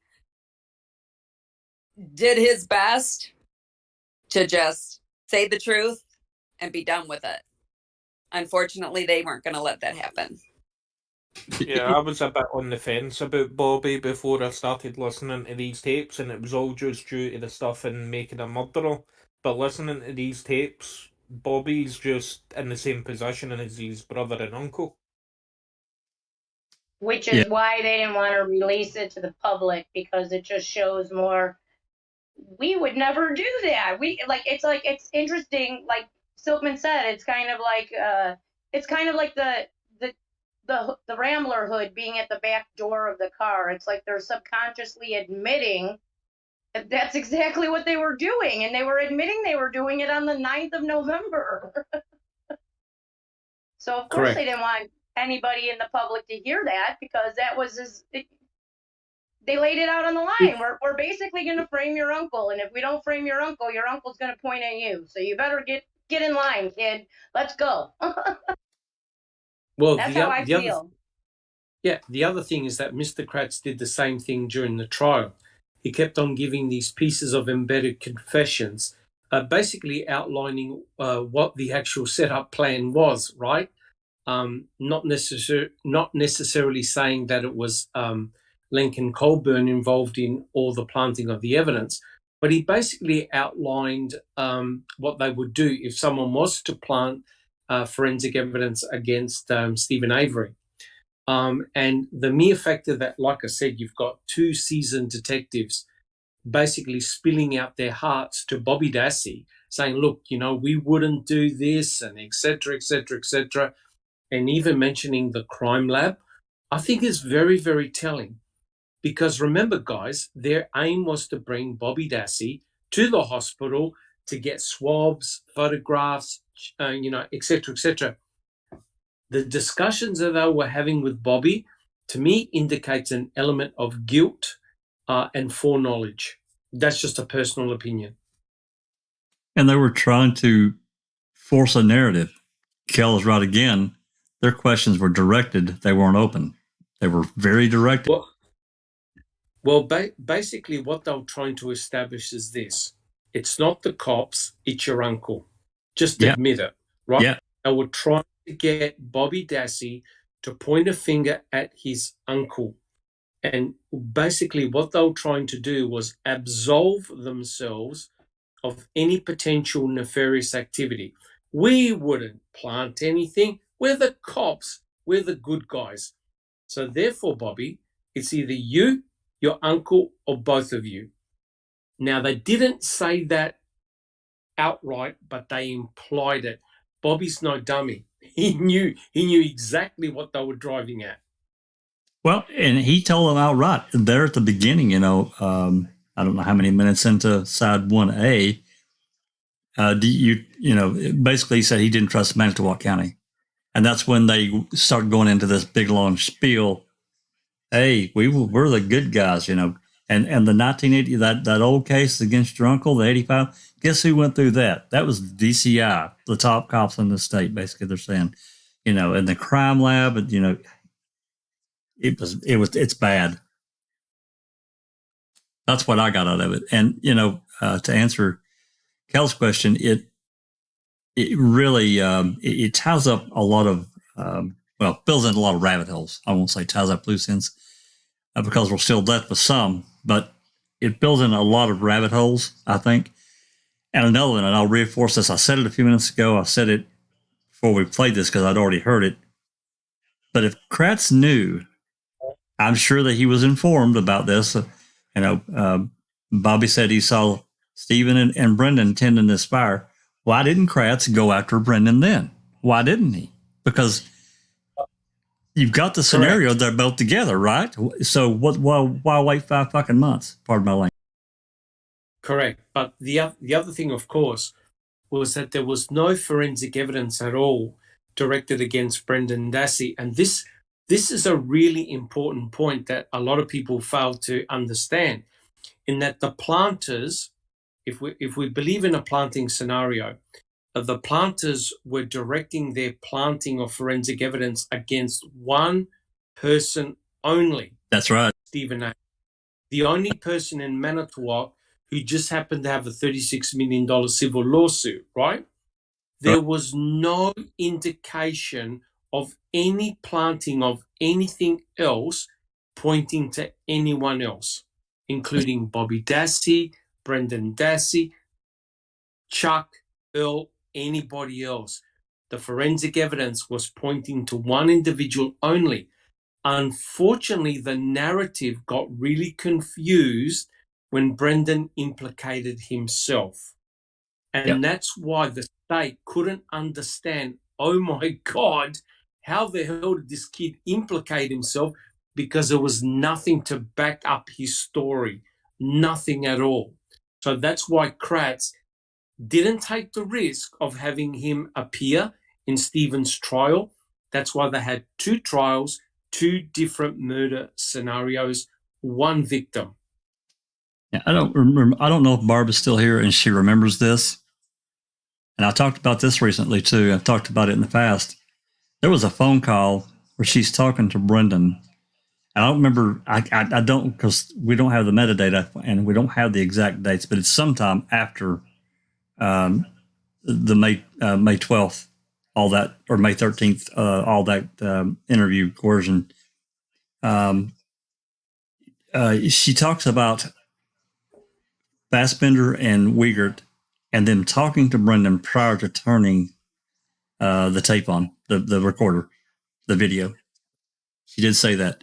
Brendan didn't really want to talk about it on the phone. So I found that interesting too. Yeah. All right. Anyone Does else? it make you wonder what they say when the tape is off? If they're being this blatant while they're recording, what are they actually saying to this poor boy when the tape isn't recording? Yep. But what leaves, there is no doubt here. These detectives consider Bobby Dassey to be an extremely important person, a person of interest, because remember, when we think about it, there are only two documented people that we know of who saw Teresa Horbach enter into the Avery salvage yard and who independently saw Teresa Horbach get out of her vehicle and take photographs. That was Bobby Dassey and Stephen Avery. So therefore, you've got to understand, was Bobby involved in this? Listening to this interview now, I'm pretty well convinced that he had nothing to do with anything. He may have seen something, but I don't believe he was directly involved. No. And remember the Manitowoc Dispatch call, and I don't remember the two parties talking about it, but they name dropped Bobby's name. I can't remember if it was Herman. There said, yeah, I heard him talking about Bobby in the tent. That was like the 4th or the 5th. So Wasn't it a Todd something? Todd Herman maybe, and God, I can't remember now. But yeah. And we didn't know if it was Herman or Cummings. It could have been Cummings. I don't remember. He might not have even been Herman. I just remember. Or it wasn't. Who's the other guy? Lieutenant Symes. It may have been him as well. So, and I see we got Calf in. What do you think, Calf? How's it going? Have you've heard the tape? What tape, Bobby? What tape? You're funny. Yep, the Bobby. Yeah, I didn't really, I don't know what to think about that. I didn't really, actually, my mind's gone mushy over that. I don't think he sounds guilty, to be honest. I just sound like he thinks the cops have done it, and he held his own pretty good. I didn't get any red flags. I don't know, is it just me? Didn't get any red flags from any red flags from him, but I got plenty of red flags from Dettering and Avery. Yeah, exactly. Yeah, so did I. Same way, Kath. Yeah. Oh, good. They were essentially giving Bobby Dassey the stand. Okay, Bobby, if you got anything to say it now. And he never did. And in actual fact, he never even pointed the finger at Stephen. You know, and that's why listening to this interview now. But that's not true, Silkman, because he didn't point the finger at him this time.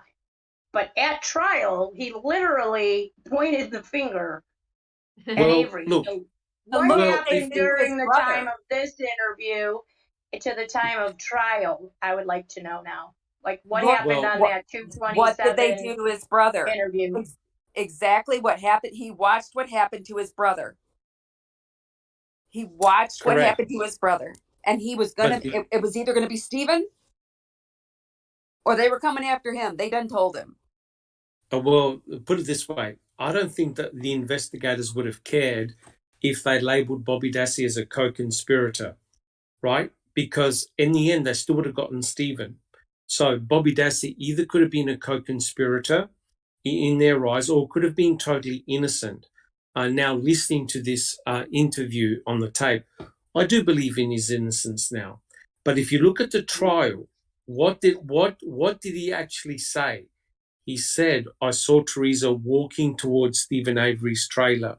Now, I wish Bob can answer the question. From that window, the window that Bobby Dassey was standing in, looking at Teresa, how much of Stephen Avery's trailer could he see from that point of view? In other words, did Bobby just see Teresa take a few steps and that was it? Or did he see her walk to the actual porch? Right. If he was just, Correct. if he was driving out and saw her walking that way, that didn't mean anything. She could have met him, 5 steps in. And the other important thing is, Bobby Dassey never says, I saw an encounter between Stephen and Teresa.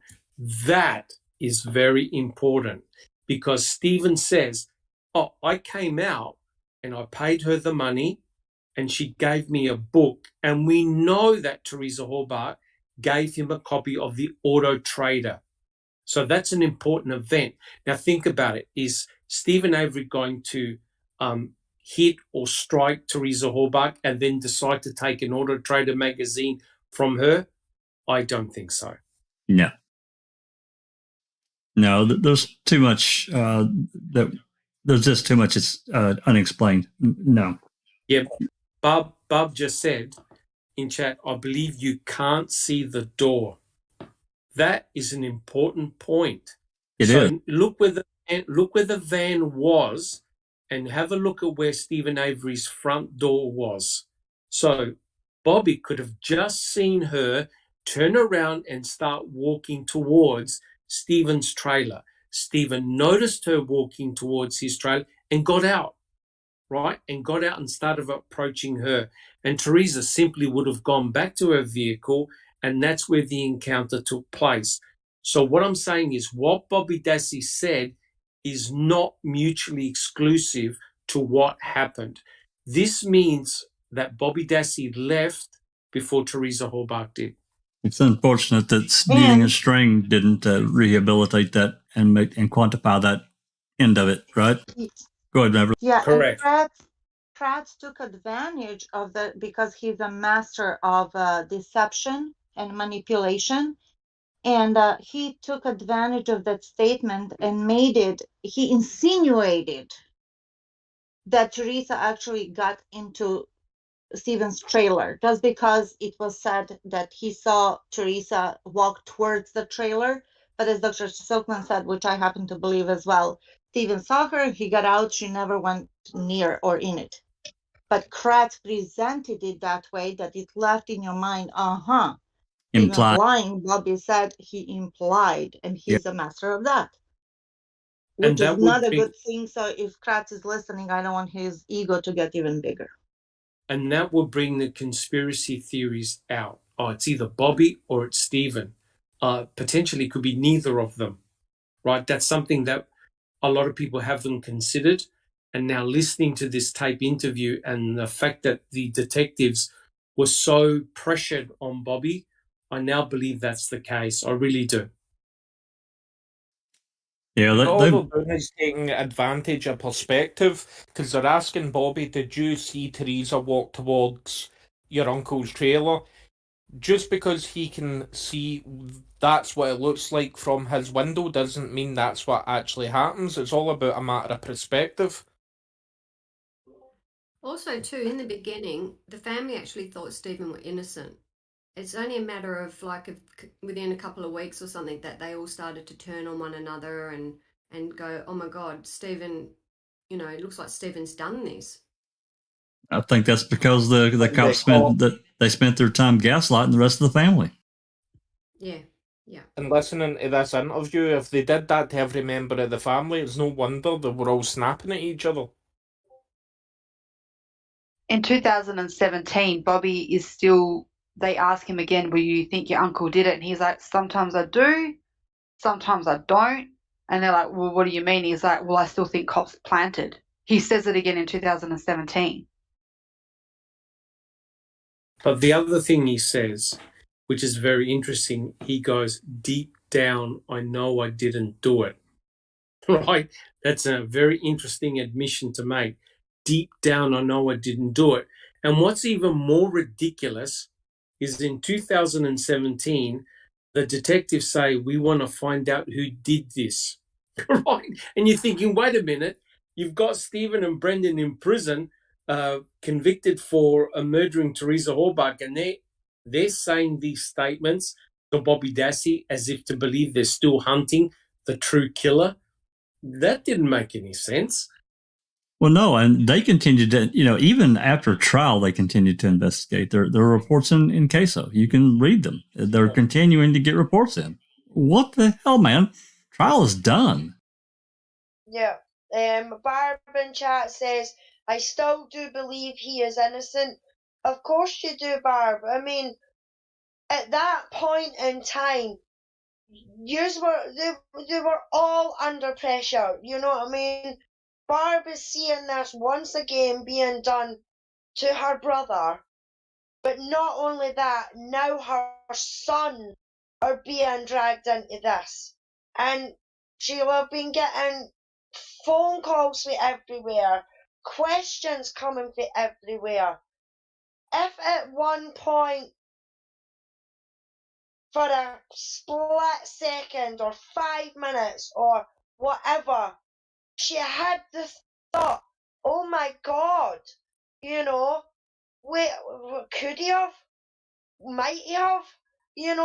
That's only a natural reaction, because being under all that pressure, you're not going to think of the logical side of things. Well, why did I not hear screaming, or why did I not smell anything if she was burnt in the burn pit, and all the logical things, because there was far too much going on, in my opinion anyway. There was far too much going on round that family for there to have been any sort of common sense, logical thoughts going on or going through their mind at that time. In my opinion, all that was going through Barb's head at that time is, I don't fucking care whether he's innocent or guilty. This is my son, and my son that is being fucking dragged into this. You know what I mean? So at that precise moment in time, her worries were her sons. Stephen was old enough and big enough, and I'm not meaning that thingy, but and bad in any way, but Stephen was old enough, big enough, and ugly enough to take care of himself in that situation. But her 15-year-old son was getting dragged into this. So it's no wonder there was tensions in the family unit. You know what I mean? And I'm saying, could he? You know what I mean? Because there was no logical thinking period for that family at that precise moment in time, in my opinion. I'll tell you something else. I tell you something else they did, and I'm sorry, Neverly. I'll spit this out, and then you can continue. With something else they did to Brendan, and I'm sure Barb remembers this very well. They told Barb that he was a drug addict and he was selling drugs too. And I'm not going to get into the entire conversation. This is another thing that was on one of the Brendan calls. It's insane what they did, because I can't remember if they told Barb that they had done a blood test or something to that effect. And it was true and all this. And she talked to Brendan, and Brendan said, they didn't do that. It's crazy what they tried to pull. But you see, this is the fundamental issue that we've discussed many times. The police can lie and make up any type of story or scenario as possible. They can drop in any form of absurdity, anything that they want. So hence, it's not an even playing field. And someone as a young man like Brendan Dassey, who's never done anything nasty in his life, all of a sudden gets accused of smoking crack, smoking marijuana, doing drugs, etc., etc. That's pretty unnerving and unsettling, especially someone who's not a streetwise kid. But the law enforcement officers are permitted to do this. And their whole idea is to rattle you, to take the rug underneath your feet and make you feel very uncomfortable. Right, Right? vulnerable, We've seen it vulnerable. all. Take your Seen confidence. it all. Yeah, we've seen it all with their bully boy tactics, etc., etc., and they are acting with the law. The law is on their side. They have done nothing wrong. Yeah. And they're not being bullied by the police only. What the police did, they did divide and conquer. They divided that family and they got them up against each other. The lies that they said, as Dr. Silkman and everybody else pointed out, you know, with Brendan smoking crack, his little buddy in one of the phone calls, we heard that. What was the name of that friend of his who Travis. said Travis. Travis, yes. He did the same thing, you know, then with the sexual molestation that Stephen did to Barb, that Stephen did to Brendan, that Stephen did to Marie, you know what I mean? And then they got onto Kayla, everybody. But then there's also social pressure from the neighborhood, from the whole county. People were up in arms. And it's like, oh my gosh, he did it again. Or what's happening? You know what I mean? To a Right. good Catholic girl. So there was all this, and media. What did media do? It spun it out of control. And in all Correct. that chaos, who prospered? The state. Correct. And that all goes back to that press conference. The importance of that press conference. It divided the family, still divided the family, and it really polarized the community all in one hit. Intention. Well, just Yeah, look what they did to the Avery salvage business. It's completely ruined. Yeah. Yeah, Barb says Brendan has never done drugs like they said he did. Jesus, he's still a virgin at 32. Yeah, which is a complete shame. And I'd just like to say to Fudgeman in the chat, he says, has Brendan ever explained why he told you that he did some of it? In my opinion, is Brendan only did that because Liger and Aspender basically threatened that Wayne in the interview when they were talking to him and told him that he better call his mum and tell her everything that he's just told them, or else they were going to do it.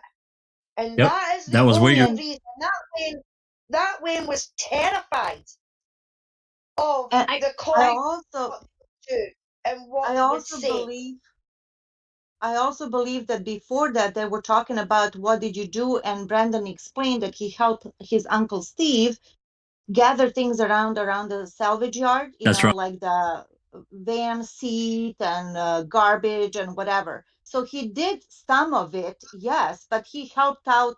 That's what he was referring to, in my opinion. Context. Not that he No, butchered Teresa. So it was that's taken out Yeah. of context. correct. That's Yeah, why he said it. exactly, Neverly. Exactly. Yeah, it was taken out of context. But in my opinion, because they said to him, "Oh well, are you going to phone your mum? Because I think that it would be better coming for you, Brendan. Because if you don't phone her, I'm going to phone her." So that's a threat. And Brendan would have took that as, "Oh shit, I don't want to be in trouble for my mum." So that Wayne went back and phoned Barb practically straight away and says, "Oh mum, here, I've got something to tell you." And as Neverly says, when he says, well, she says, "Did you do it?" And Brendan says, "Yes, some of it," he's meaning, yeah, they went round on the golf cart, they picked up rubbish, they put it in the fire, they burned some of the stuff in the fire, nothing to do with what happened to Teresa or anything like that. But because they gave him that threat, "Oh, better phone your mother or I will," that's the reason why Brendan made that fucking phone call, which is disgusting. Well, I mean, that whole day, you know, that Kratz allowed this because he wanted this clean confession, and he got anything but that. Anything but that. Correct. And if you remember what he said to Michael O'Kelly, he goes, "Yeah, I was there. I was there only for the fire. So I did some of it is exactly what Neville just stated. He was there to help Stephen clean up part of the yard, burn some of the debris, and clean up the garage. And I believe there was a phone call in which Brendan, I think, spoke with his auntie. I could be wrong. And he said, "How long am I going to jail for?" And the question was, why? Because I helped Stephen clean up the garage. So he thought he was going to do jail time for helping clean up the garage. That's how messed up poor Brendan was, because he did some of it. And that's exactly what it was. The mere fact that he went over, right, helped Stephen, helped gather a few items, helped start a fire, helped clean the garage. He thought now he was going to prison for helping Stephen, not for murdering or raping Teresa Hallbach. Correct. I have a question for the panel and for people in chat. After hearing this, does this affect or change anything in terms of Kathleen and her argument with Bobby and Denny? Do you think this will affect it? Do you think now that it's out because because this hasn't been heard, not that she ever used it, but does this change anything for her, or do you think it doesn't absolutely affect anything? Thoughts?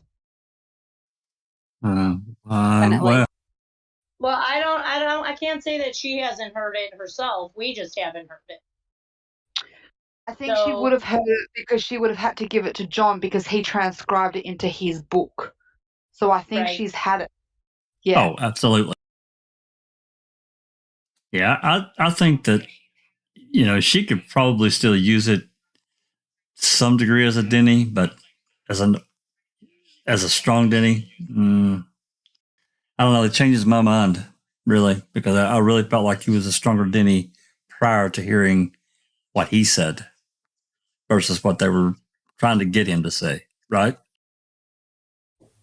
Well, if you think about it, and I agree with what Kelly said, this is very interesting because if you listen to the demeanor of Bobby and if you listen to the demeanor of Stephen Avery, both acted as though they were completely clueless as to the murder of Teresa Hallbach. Now, what is interesting is this, and I only say it once. If you believe Stephen Avery had murdered Teresa Hallbach, then he had to be a psychopath because he hid it, right? He was able to talk to the press. He was able to invite the press down at Crivets. He did interviews, etc., etc. And you couldn't tell that he was involved in the murder of Teresa Hallbach. If you listen to Bobby during the questioning, and it was pretty tough questioning, he didn't give any hints or clues that he was involved in anything. So I believe that if Kathleen Zellner is going to go after Bobby, I believe her position now is greatly weakened, in my opinion. For me, it pushes me more back to the person who insinuated themselves into a police investigation. Yep. I was pretty much there anyway, though. Well, are you talking about my buddy Ryan? Oh, yeah. You said it. Well, you have to look at it logically. When a person is found missing or murdered, who's the very first set of people to look at? Partners and ex-partners. They never did this in this situation. Low Dog got a good comment. He says, "Now, Brendan, MOK to Brendan. Now, Brendan, stop for a second. The last time you and I were here, what you wrote was not the truth. Do we agree with that?" Brendan, long pause. Maybe some of it. Same thing. It's got context.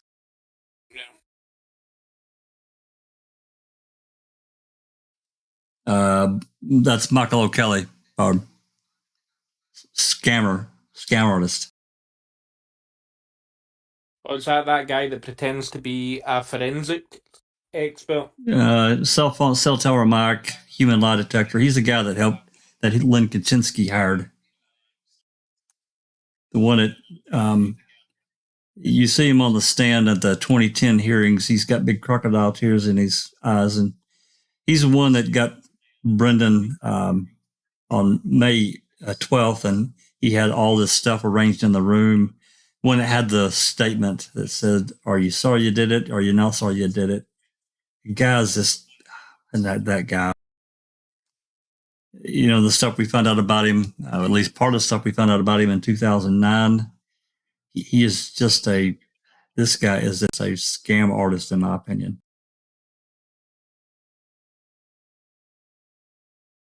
Okay. Anyone else want to answer Kel's question? We've been going for, let's see, where were we at? Well, I do think that the whole Zelna blaming it on Bobby thing is severely weakened by what we're hearing here. Yeah, I agree. Yeah, I'm with the comments of everybody else pretty much. It just makes law enforcement look more guilty. Yeah, to answer Bob's question, I don't know where he is now. He's probably trying to scam somebody else. I don't know that he's ever been shut down. He's got to be getting some years on him now. He may be retired. Yeah, was he not getting paid a ridiculous amount of money every time he took a stand in a case? Well, he would, you know, he would write up a summary of charges and turn it in, and you know, most of these counties and cities they only pay they'll only pay a certain amount. Yeah, he tried to. I think it was some city in Texas or some county in Texas. He wasn't it. Guys, help me out here. He turned in the bill for like $100,000, and he didn't get anywhere near that. He tried that here in Michigan as well. He turned in a big bill, and the judge just refused to pay it. And in most of these cases, he didn't even testify. He's just, yeah. A grifter. And you recall the story that Nicole Bacchus' lawyer husband told us about him. Oh, yeah. He was tried to be involved in her case. He sure was. That was another thing that, and Nicole Bacchus is another case, but the lawyer that's on that, he's came on the Foul Play many times and talked about various things in the case, but he talked about this Michael Kelly, what he's done in other cases, which he did here too. He goes and inserts himself into other aspects of the investigation, even being told not to do it. Did it in this particular case in Texas? He did it anyway to try to drum up more business for himself. It's crazy. Yeah, I mean, in my opinion, I mean, Bob says I tried to tell all yous we are all innocent. Yeah, you don't have to keep repeating it, Barb. You really don't, because I believe that the families and I have believed that the family has been innocent. Fair watched, ma'am. Because I don't think if Bobby did do it that he could have kept all this to himself, and that none of the family had noticed any missing behaviour or anything like that. So I've always thought that the family had nothing to do with it. By the day I watched Ma'am, and the more I read up on it, and the more we've found out, has completely affirmed that. We're hearing this tape, Bobby, it just proves that what we've all thought, we've always had the question, why did Bobby do this? Why did Bobby say this? Why did it look like they were so pally-pally? Because that Wayne was covering his own ass and trying to keep himself right. And the police pressured him and threatened him just as much as they threatened every other member of that family and tried to get them to do what they wanted, in my opinion, which was fucking wrong. And as for Kathleen putting it out there, I think it's just because it's a tactic. It's a tactic. Yeah, Jack, exactly. She has to put something out there, and just unfortunately that it has been Bobby that she's put out there. But I don't think for a minute that anybody in the family has had anything to do with Teresa's death or missing or whatever. And I think the more and more that we get these FOIAs and we get things like Jinx has got with this tape, even though other people have tried, she's a jammy wee bugger for getting it, being able to get it. And kudos to her for doing that. But the more and more that we can get of this stuff is going to prove the state's bullshit even more, in my opinion. So we just need to try and keep fighting. We just need to try and keep finding all these things that we found out so far. Hopefully Zellner's got it all, but if we don't think that she has, pass it on. You know what I mean? You never know. We might find something or come across something that she hasn't seen before. You know what I mean? And I think that has happened in the past. So all we can do is just keep fighting and keep shouting, and just know, Barb, that we are behind the family. It could be a misdirect by Zellner as well to make the real killer get comfortable thinking, they're going in a different direction for me again. Well, we have to. Go ahead. Good. I was just going to echo a little bit what Alice said. I agree with her 100%. But the thing that I just wanted to point out is, Barb, there is people out there that you can preach this to over and over again, and people have their own narratives and their own thoughts in this case. Once their mind is made up, they're made up. People think Bobby did it, and I'd hate to say it, but people are listening to this call and they're hearing guilt. So the problem with these tapes is it's interpretation. What I hear, what you hear, what Jay Jax can hear, it can be completely different. You can't stop people thinking the way they're thinking, and it sucks because it makes it harder to get to the truth when everyone is some people have just closed themselves up to it. They believe what Kathleen is saying. There is nothing else outside that box. And I agree. This could be strategic. She has to present something. The problem with that. I think Kathleen Zellner was given this opportunity for him to be this great Denny because they literally hid computer searches and the computer evidence from your home or from Barb's home, from the Dassey computer, which I don't believe points to murder or anything. Maybe a teenage boy that was kind of horny. I'm not quite sure about the child porn stuff, but I don't see murder. I see a kid curious to why his brother was arrested for this murder that there's no evidence of. And he's looking up stuff like DNA. He had his DNA taken in this case. He's looking up what a RAV might look like to see if it was the car he even saw. Who knows what he's looking up? But it's all happening after his brother is arrested. So for me, it doesn't point to anything. But the fact that they hid it is a very big Brady violation. And it also shows that they maybe even considered pointing at Bobby, and didn't want anybody to, because they wanted to get Steven. They didn't want them to have a Denny suspect at all. So I think in a way, the state kind of fucked him there too, as being a Denny suspect because of what they did with evidence, instead of letting it play out like it should have back then. The thing is, what people are struggling with Kathleen though, would Kathleen really do this? She's a person that protects innocent. Would she really throw someone else that she also could consider innocent under the bus? That's the thing that people are getting stuck on. Why would she drag an innocent kid, another innocent man now, my apology, under the bus? Well, that's not her client. What it's going to come down to is the cause. And I'd hate to say it, but right now, if she comes forward with her next motion and it's about Bobby as the Denny, because she's been procedurally barred on everything else, it really is going to come down to this. A judge is going to have to make a decision.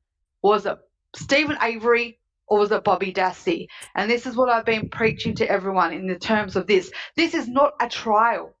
She can't hold things back.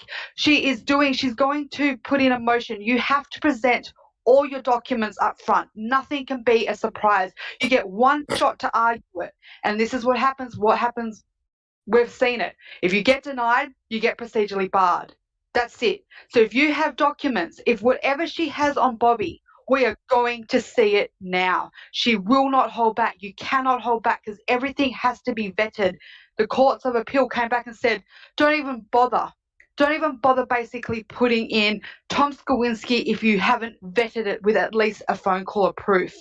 So if she's got anything on Bobby, we are going to see it. You have one shot. You have to put it in. You have to make your argument, because if you don't, you cannot go back later and say, oh, I had this, because by the time you get there, you'll be procedurally barred. This is not a trial. The trial is over. This is a different ball game. Yeah, So I think a lawyer has 12 months. Once they found something out, they have to file it within 12 months. Exactly. That's what I'm saying to people. Everyone's like, oh, maybe she's got this and that, and he was late for work. If she had that, we would have seen it, because you have a time frame. If you don't attach it to your motion and that motion gets addressed and you haven't attached it, you can't add it. You have to provide proof of when you got in discovery, when that discovery of information came to you. If you're holding on to it, they'll say, hey, you missed your card. You should have attached it. You should have attached it then and there. We can't consider it now because you missed your deadline. Sorry, Go away. Yeah. Yeah, but So the this whole is reason for blaming Bobby was just a CD, wasn't it? Well, no, it was more than that. And the Valley CD, the final report for the Dassey computer, that was a whole nother thing. There's a game that the state played that they shouldn't have. And to me, that was a Brady, big time Brady. I don't care what was on the computer. It didn't matter. They withheld it, and they shouldn't have, because it had reports created by Valley that the defense didn't get to see. Yeah, they deliberately mislabeled it as well. Well, that's what Croc in chat. He says, do you honestly think Dean and Jerry, if they had 9th of November, the 9th interview, they would have used it? Or are they in on the conspiracy as well? No, I reckon if they had this interview, they would have used it. Yeah, I don't think that Dean. I think Dean and Jerry are good lawyers. I just think that they needed help. They needed to hire 4 or 5 really good experts. What KZ's done at the time, the best that they could find. And I know money would have been an issue. I get that, but there's the other side of that, and from the civil aspect that they could potentially, or other cases, they could have got their money back. But that's a whole other thing. They didn't have much time to prepare for Stephen's case either. Well, yeah, they did, but I mean, that's another thing. They came into it. Well, I mean, they came into it 100. They came into it 100 days after he was charged. So. Yes, and then 10 months they had, and then it went to court. So they had 10 months to try and go through the shitload of documents, including the 85 case and everything like that, to put all the pieces together, to find out about close call and everything like that. They had to go through all these documents, plus all the documents for the civil suit and everything like that as well. They only had 10 months to go through all this stuff, and they've even came forward and wrote an affidavit for Kathleen Zellner to say that they were not incompetent, but ineffective. They missed a few things. You know what I mean? Ineffective assistance. That's it, Doc. Thank you. Ineffective assistance. Yeah. So because they probably did think themselves that, oh shit, I've missed out on something, especially with KZ's filings and that she's put in. And they would have been like, oh fuck, we never picked up on that. So they're quite happy to sign a legal document saying, aye, okay, maybe we didn't quite get to everything that we did. But in my opinion, in the time that they had to do what they had to do, they done a bloody good job. Yeah, they just It's needed justified the they obstacles. needed help. They needed 4 or 5 paralegals. They needed expert testimony And to couple help. of million dollars. What, And what? couple of $1 million, and also some experts to go after the state experts. The state had 14, and They had they had 2. They had 2. Yeah, they needed experts to refute the state. They did. Mm-hmm. But I just want to ask one question, right? We're talking 2020 hindsight, right? Let's go back to 2007, right? Say they presented, I'm talking about Stephen Avery's defense. Say they presented in the court, all the pornographic material found on that computer. Would it have helped Bobby Dassey in 2007, or would it have looked bad? Now, I'm not talking about now, 2022. I'm talking about 2007. Would it have helped the state? No. Or would it help the defense? No, do you know why they wouldn't have? Because they were not allowed to argue Denny cause. If they would have started bringing that up in court in 2007, Ken Kratz would have went, objection, where is this going? Denny, relevance. They're trying to bring in Denny, like, you can't do that on the stand. And at the end of the day, the computer searches was what was after or on the 31st, right? But they will say relevance because but they would have used it for rebuttal. That's what they would have come in with, rebuttal, and used it to impeach Bobby, which would have brought reasonable doubt up, but would have caused problems for Bobby. But they couldn't, because of the fact that it would have been alluding to Denny. It would have been objection, Denny. They would have kept saying, why you're impeaching him on what grounds, Denny? You can't, for what? It doesn't matter what he was doing before she rocked up. It's what happened after she arrived. So whether he was sleeping or wanking, it doesn't fucking matter to them because she hadn't arrived then. And unless you're going to go down using that against a Denny claim, they wouldn't have let it through. They would not have let it through because they're going, well, what's the significance to what he was doing before she arrived? Well, you can't argue that. You can't set up a motive for him. We can't forget about the hearing in January, the Denny hearing. It was in camera in January of 2007, and they didn't have the CD. Could they have used it? I don't know. Maybe. I just. If they had the CD, though, would they have chosen to go Denny versus going after the rebuttal? No, would they have used? Would they? Because they had a choice. They could go after Denny suspects, or they could go after the planting. Would they have chosen to go after the Denny had they had the CD? I don't know. There's just no way.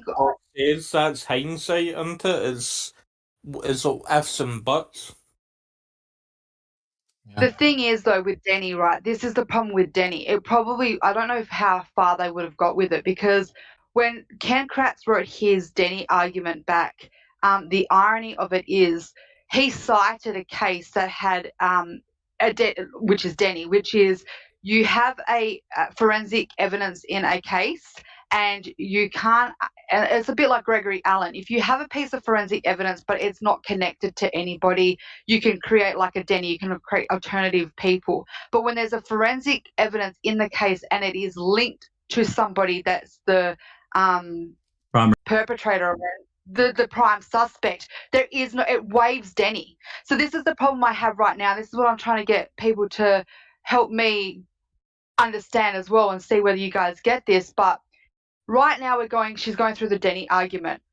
She's going to have to convince a judge to potentially open up the idea of Denny, because what I mean by that is if another judge grants this on the argument of Denny, could you imagine the can of worms that would then open? Stephen Avery would then could get cited in millions of cases where DNA has put someone away, and then someone comes up and goes, hey, listen, you might have found like DNA of me all over my wife because I killed her, but I'm going to say I didn't. No, but I want to call Denny. I want to say it was my next door neighbor, even though the DNA was on me. That is such a high bar.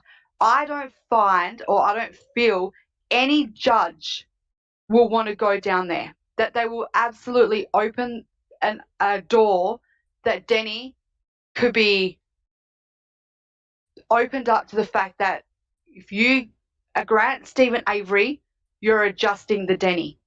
And I just think, what judge is going to want to do that? Could you imagine all the people that will come through and go, yeah, you found my DNA at the scene. I was prosecuted for it. I was put away because of the DNA, the strong DNA against me, but I now want to claim Denny because it could have been my next door neighbor or my uncle. Because that's potentially what you're asking for. Because we all know that the DNA was planted. We all know that. But in the court of law, the DNA is of Stephen Avery and Stephen Avery only. So Denny, in my case, is the weakest link to her argument. That's just my opinion. Well, There could be some over the line. Well, ultimately, there's one big problem for Kathleen Zellner, and that is at the moment there is no forensic evidence pointing Bobby Dassey to any connection to what happened to Teresa Horbach, right? Her last bastion that she presented was the observation of Tom Sawinski.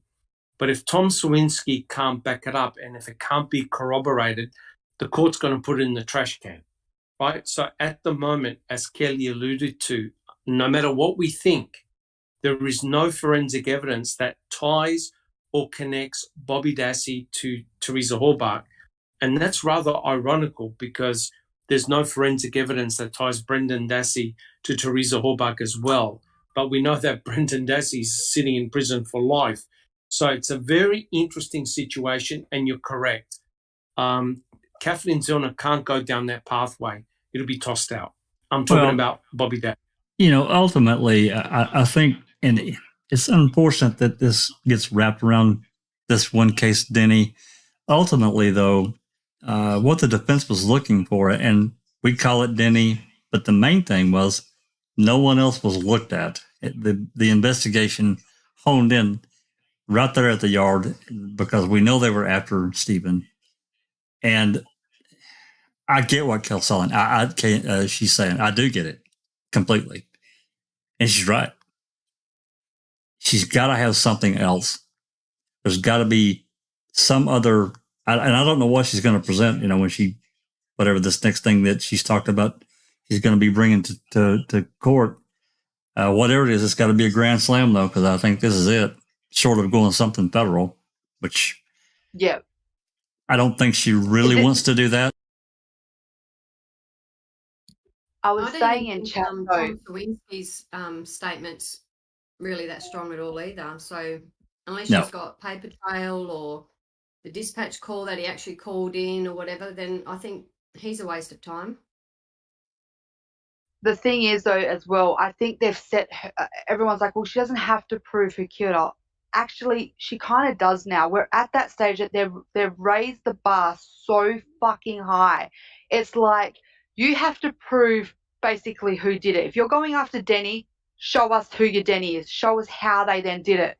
And while you're at that, you then have to prove how your client still didn't do it. And if you go back and read the Courts of Appeal, their feedback, they basically said that, especially with the Bones argument. And no, none of us agree with it. I agree. But this is what they were basically saying. This is where they raised the bar. All your experts, Kathleen, have presented something great. Well done. But even your own experts didn't eliminate your own client. You gave no conclusions that Stephen Avery still couldn't have done it with someone else. So You're right.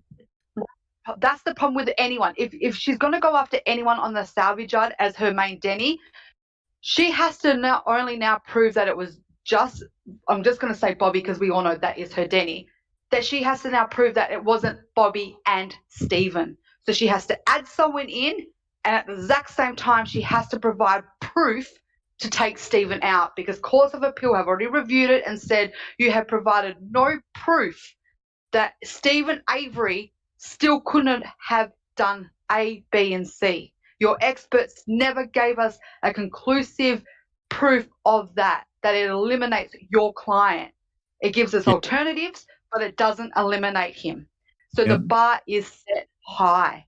That's why I've always thought, for the love of God, please don't let it be anyone else in the salvage yard, because trying to break that tie between Stephen and them is going to be goddamn hard. Well, yeah, I don't know what she'll do. I really don't.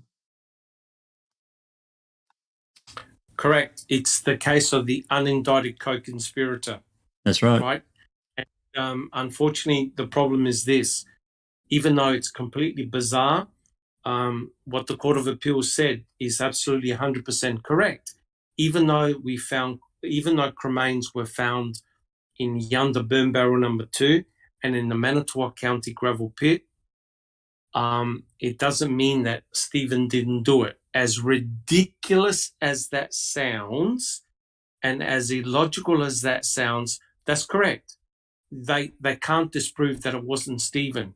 So therefore, Kathleen Zorner actually has to find the murderer, the actual killer, and have proof of the actual killer not being Stephen Avery.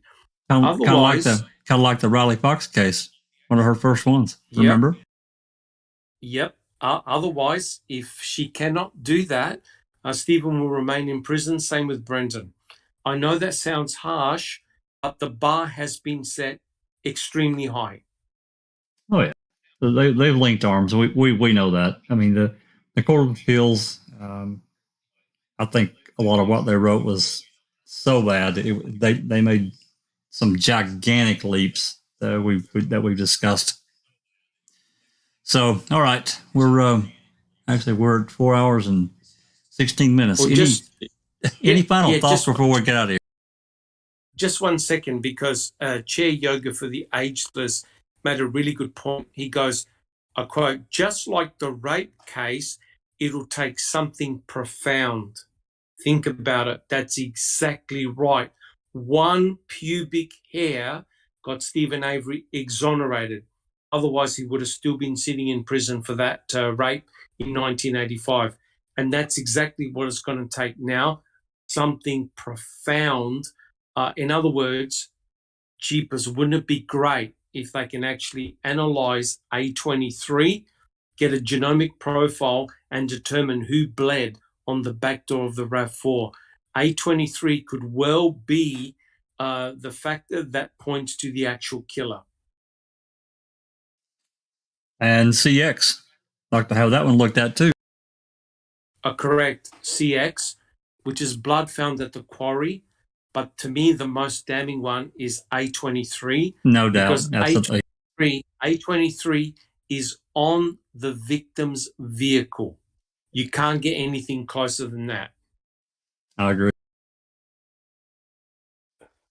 Okay. All right. Well, first of all, I'd like to thank Jinx for allowing us to present this. Been long sought after, long and hard fought for. As far as I know, people have been trying to get this recording for, I'm going to say 6+ years, because we're now almost into June. So, way to go, Jinx. Woo-hoo. And thank you again for allowing us to, I'll try to get it done tonight. I don't know if I can, but I'm going to try to get these parts stitched together and put into a video. I'll get it up in the playlist so people can go back and, it's on her channel too. So thanks so much. Really appreciate. I also want to thank Andy for him taking the time to do what he could with the recording to enhance as much as he could in the time that he had. Really appreciate him doing that, stepping forward and doing it. I know he does this as as part of his job, but he has a job to do too. So it's not just messing around with video or audio clips. So really want to thank him as well. We want to thank everyone that showed up tonight for the open mic. It's been great. Had a lot of people in chat, a lot of good conversation. Main thing, just those that continue to that FOIA continue to do so, get as much documentation as we can. It may not do anything right now, but you never know what one thing will lead to another. This recording here alone has answered a lot of questions for me. I know it has for everyone here. It's probably made us actually ask some others of what more went on that we didn't get to hear, and it did for me. I feel pretty comfortable in saying I don't think Bobby was involved. Whatever was going on with a bunch of teenage kids, and that's a different subject. But as far as what I heard on that recording, he didn't trust Manitowoc. He didn't really want to answer too many questions, and he really didn't, the best I can tell. So, anyone got anything else they want to add before we jump?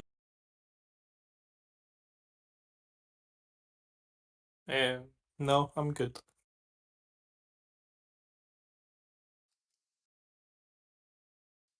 All righty. I'd like to thank everybody, and we'll catch you next time.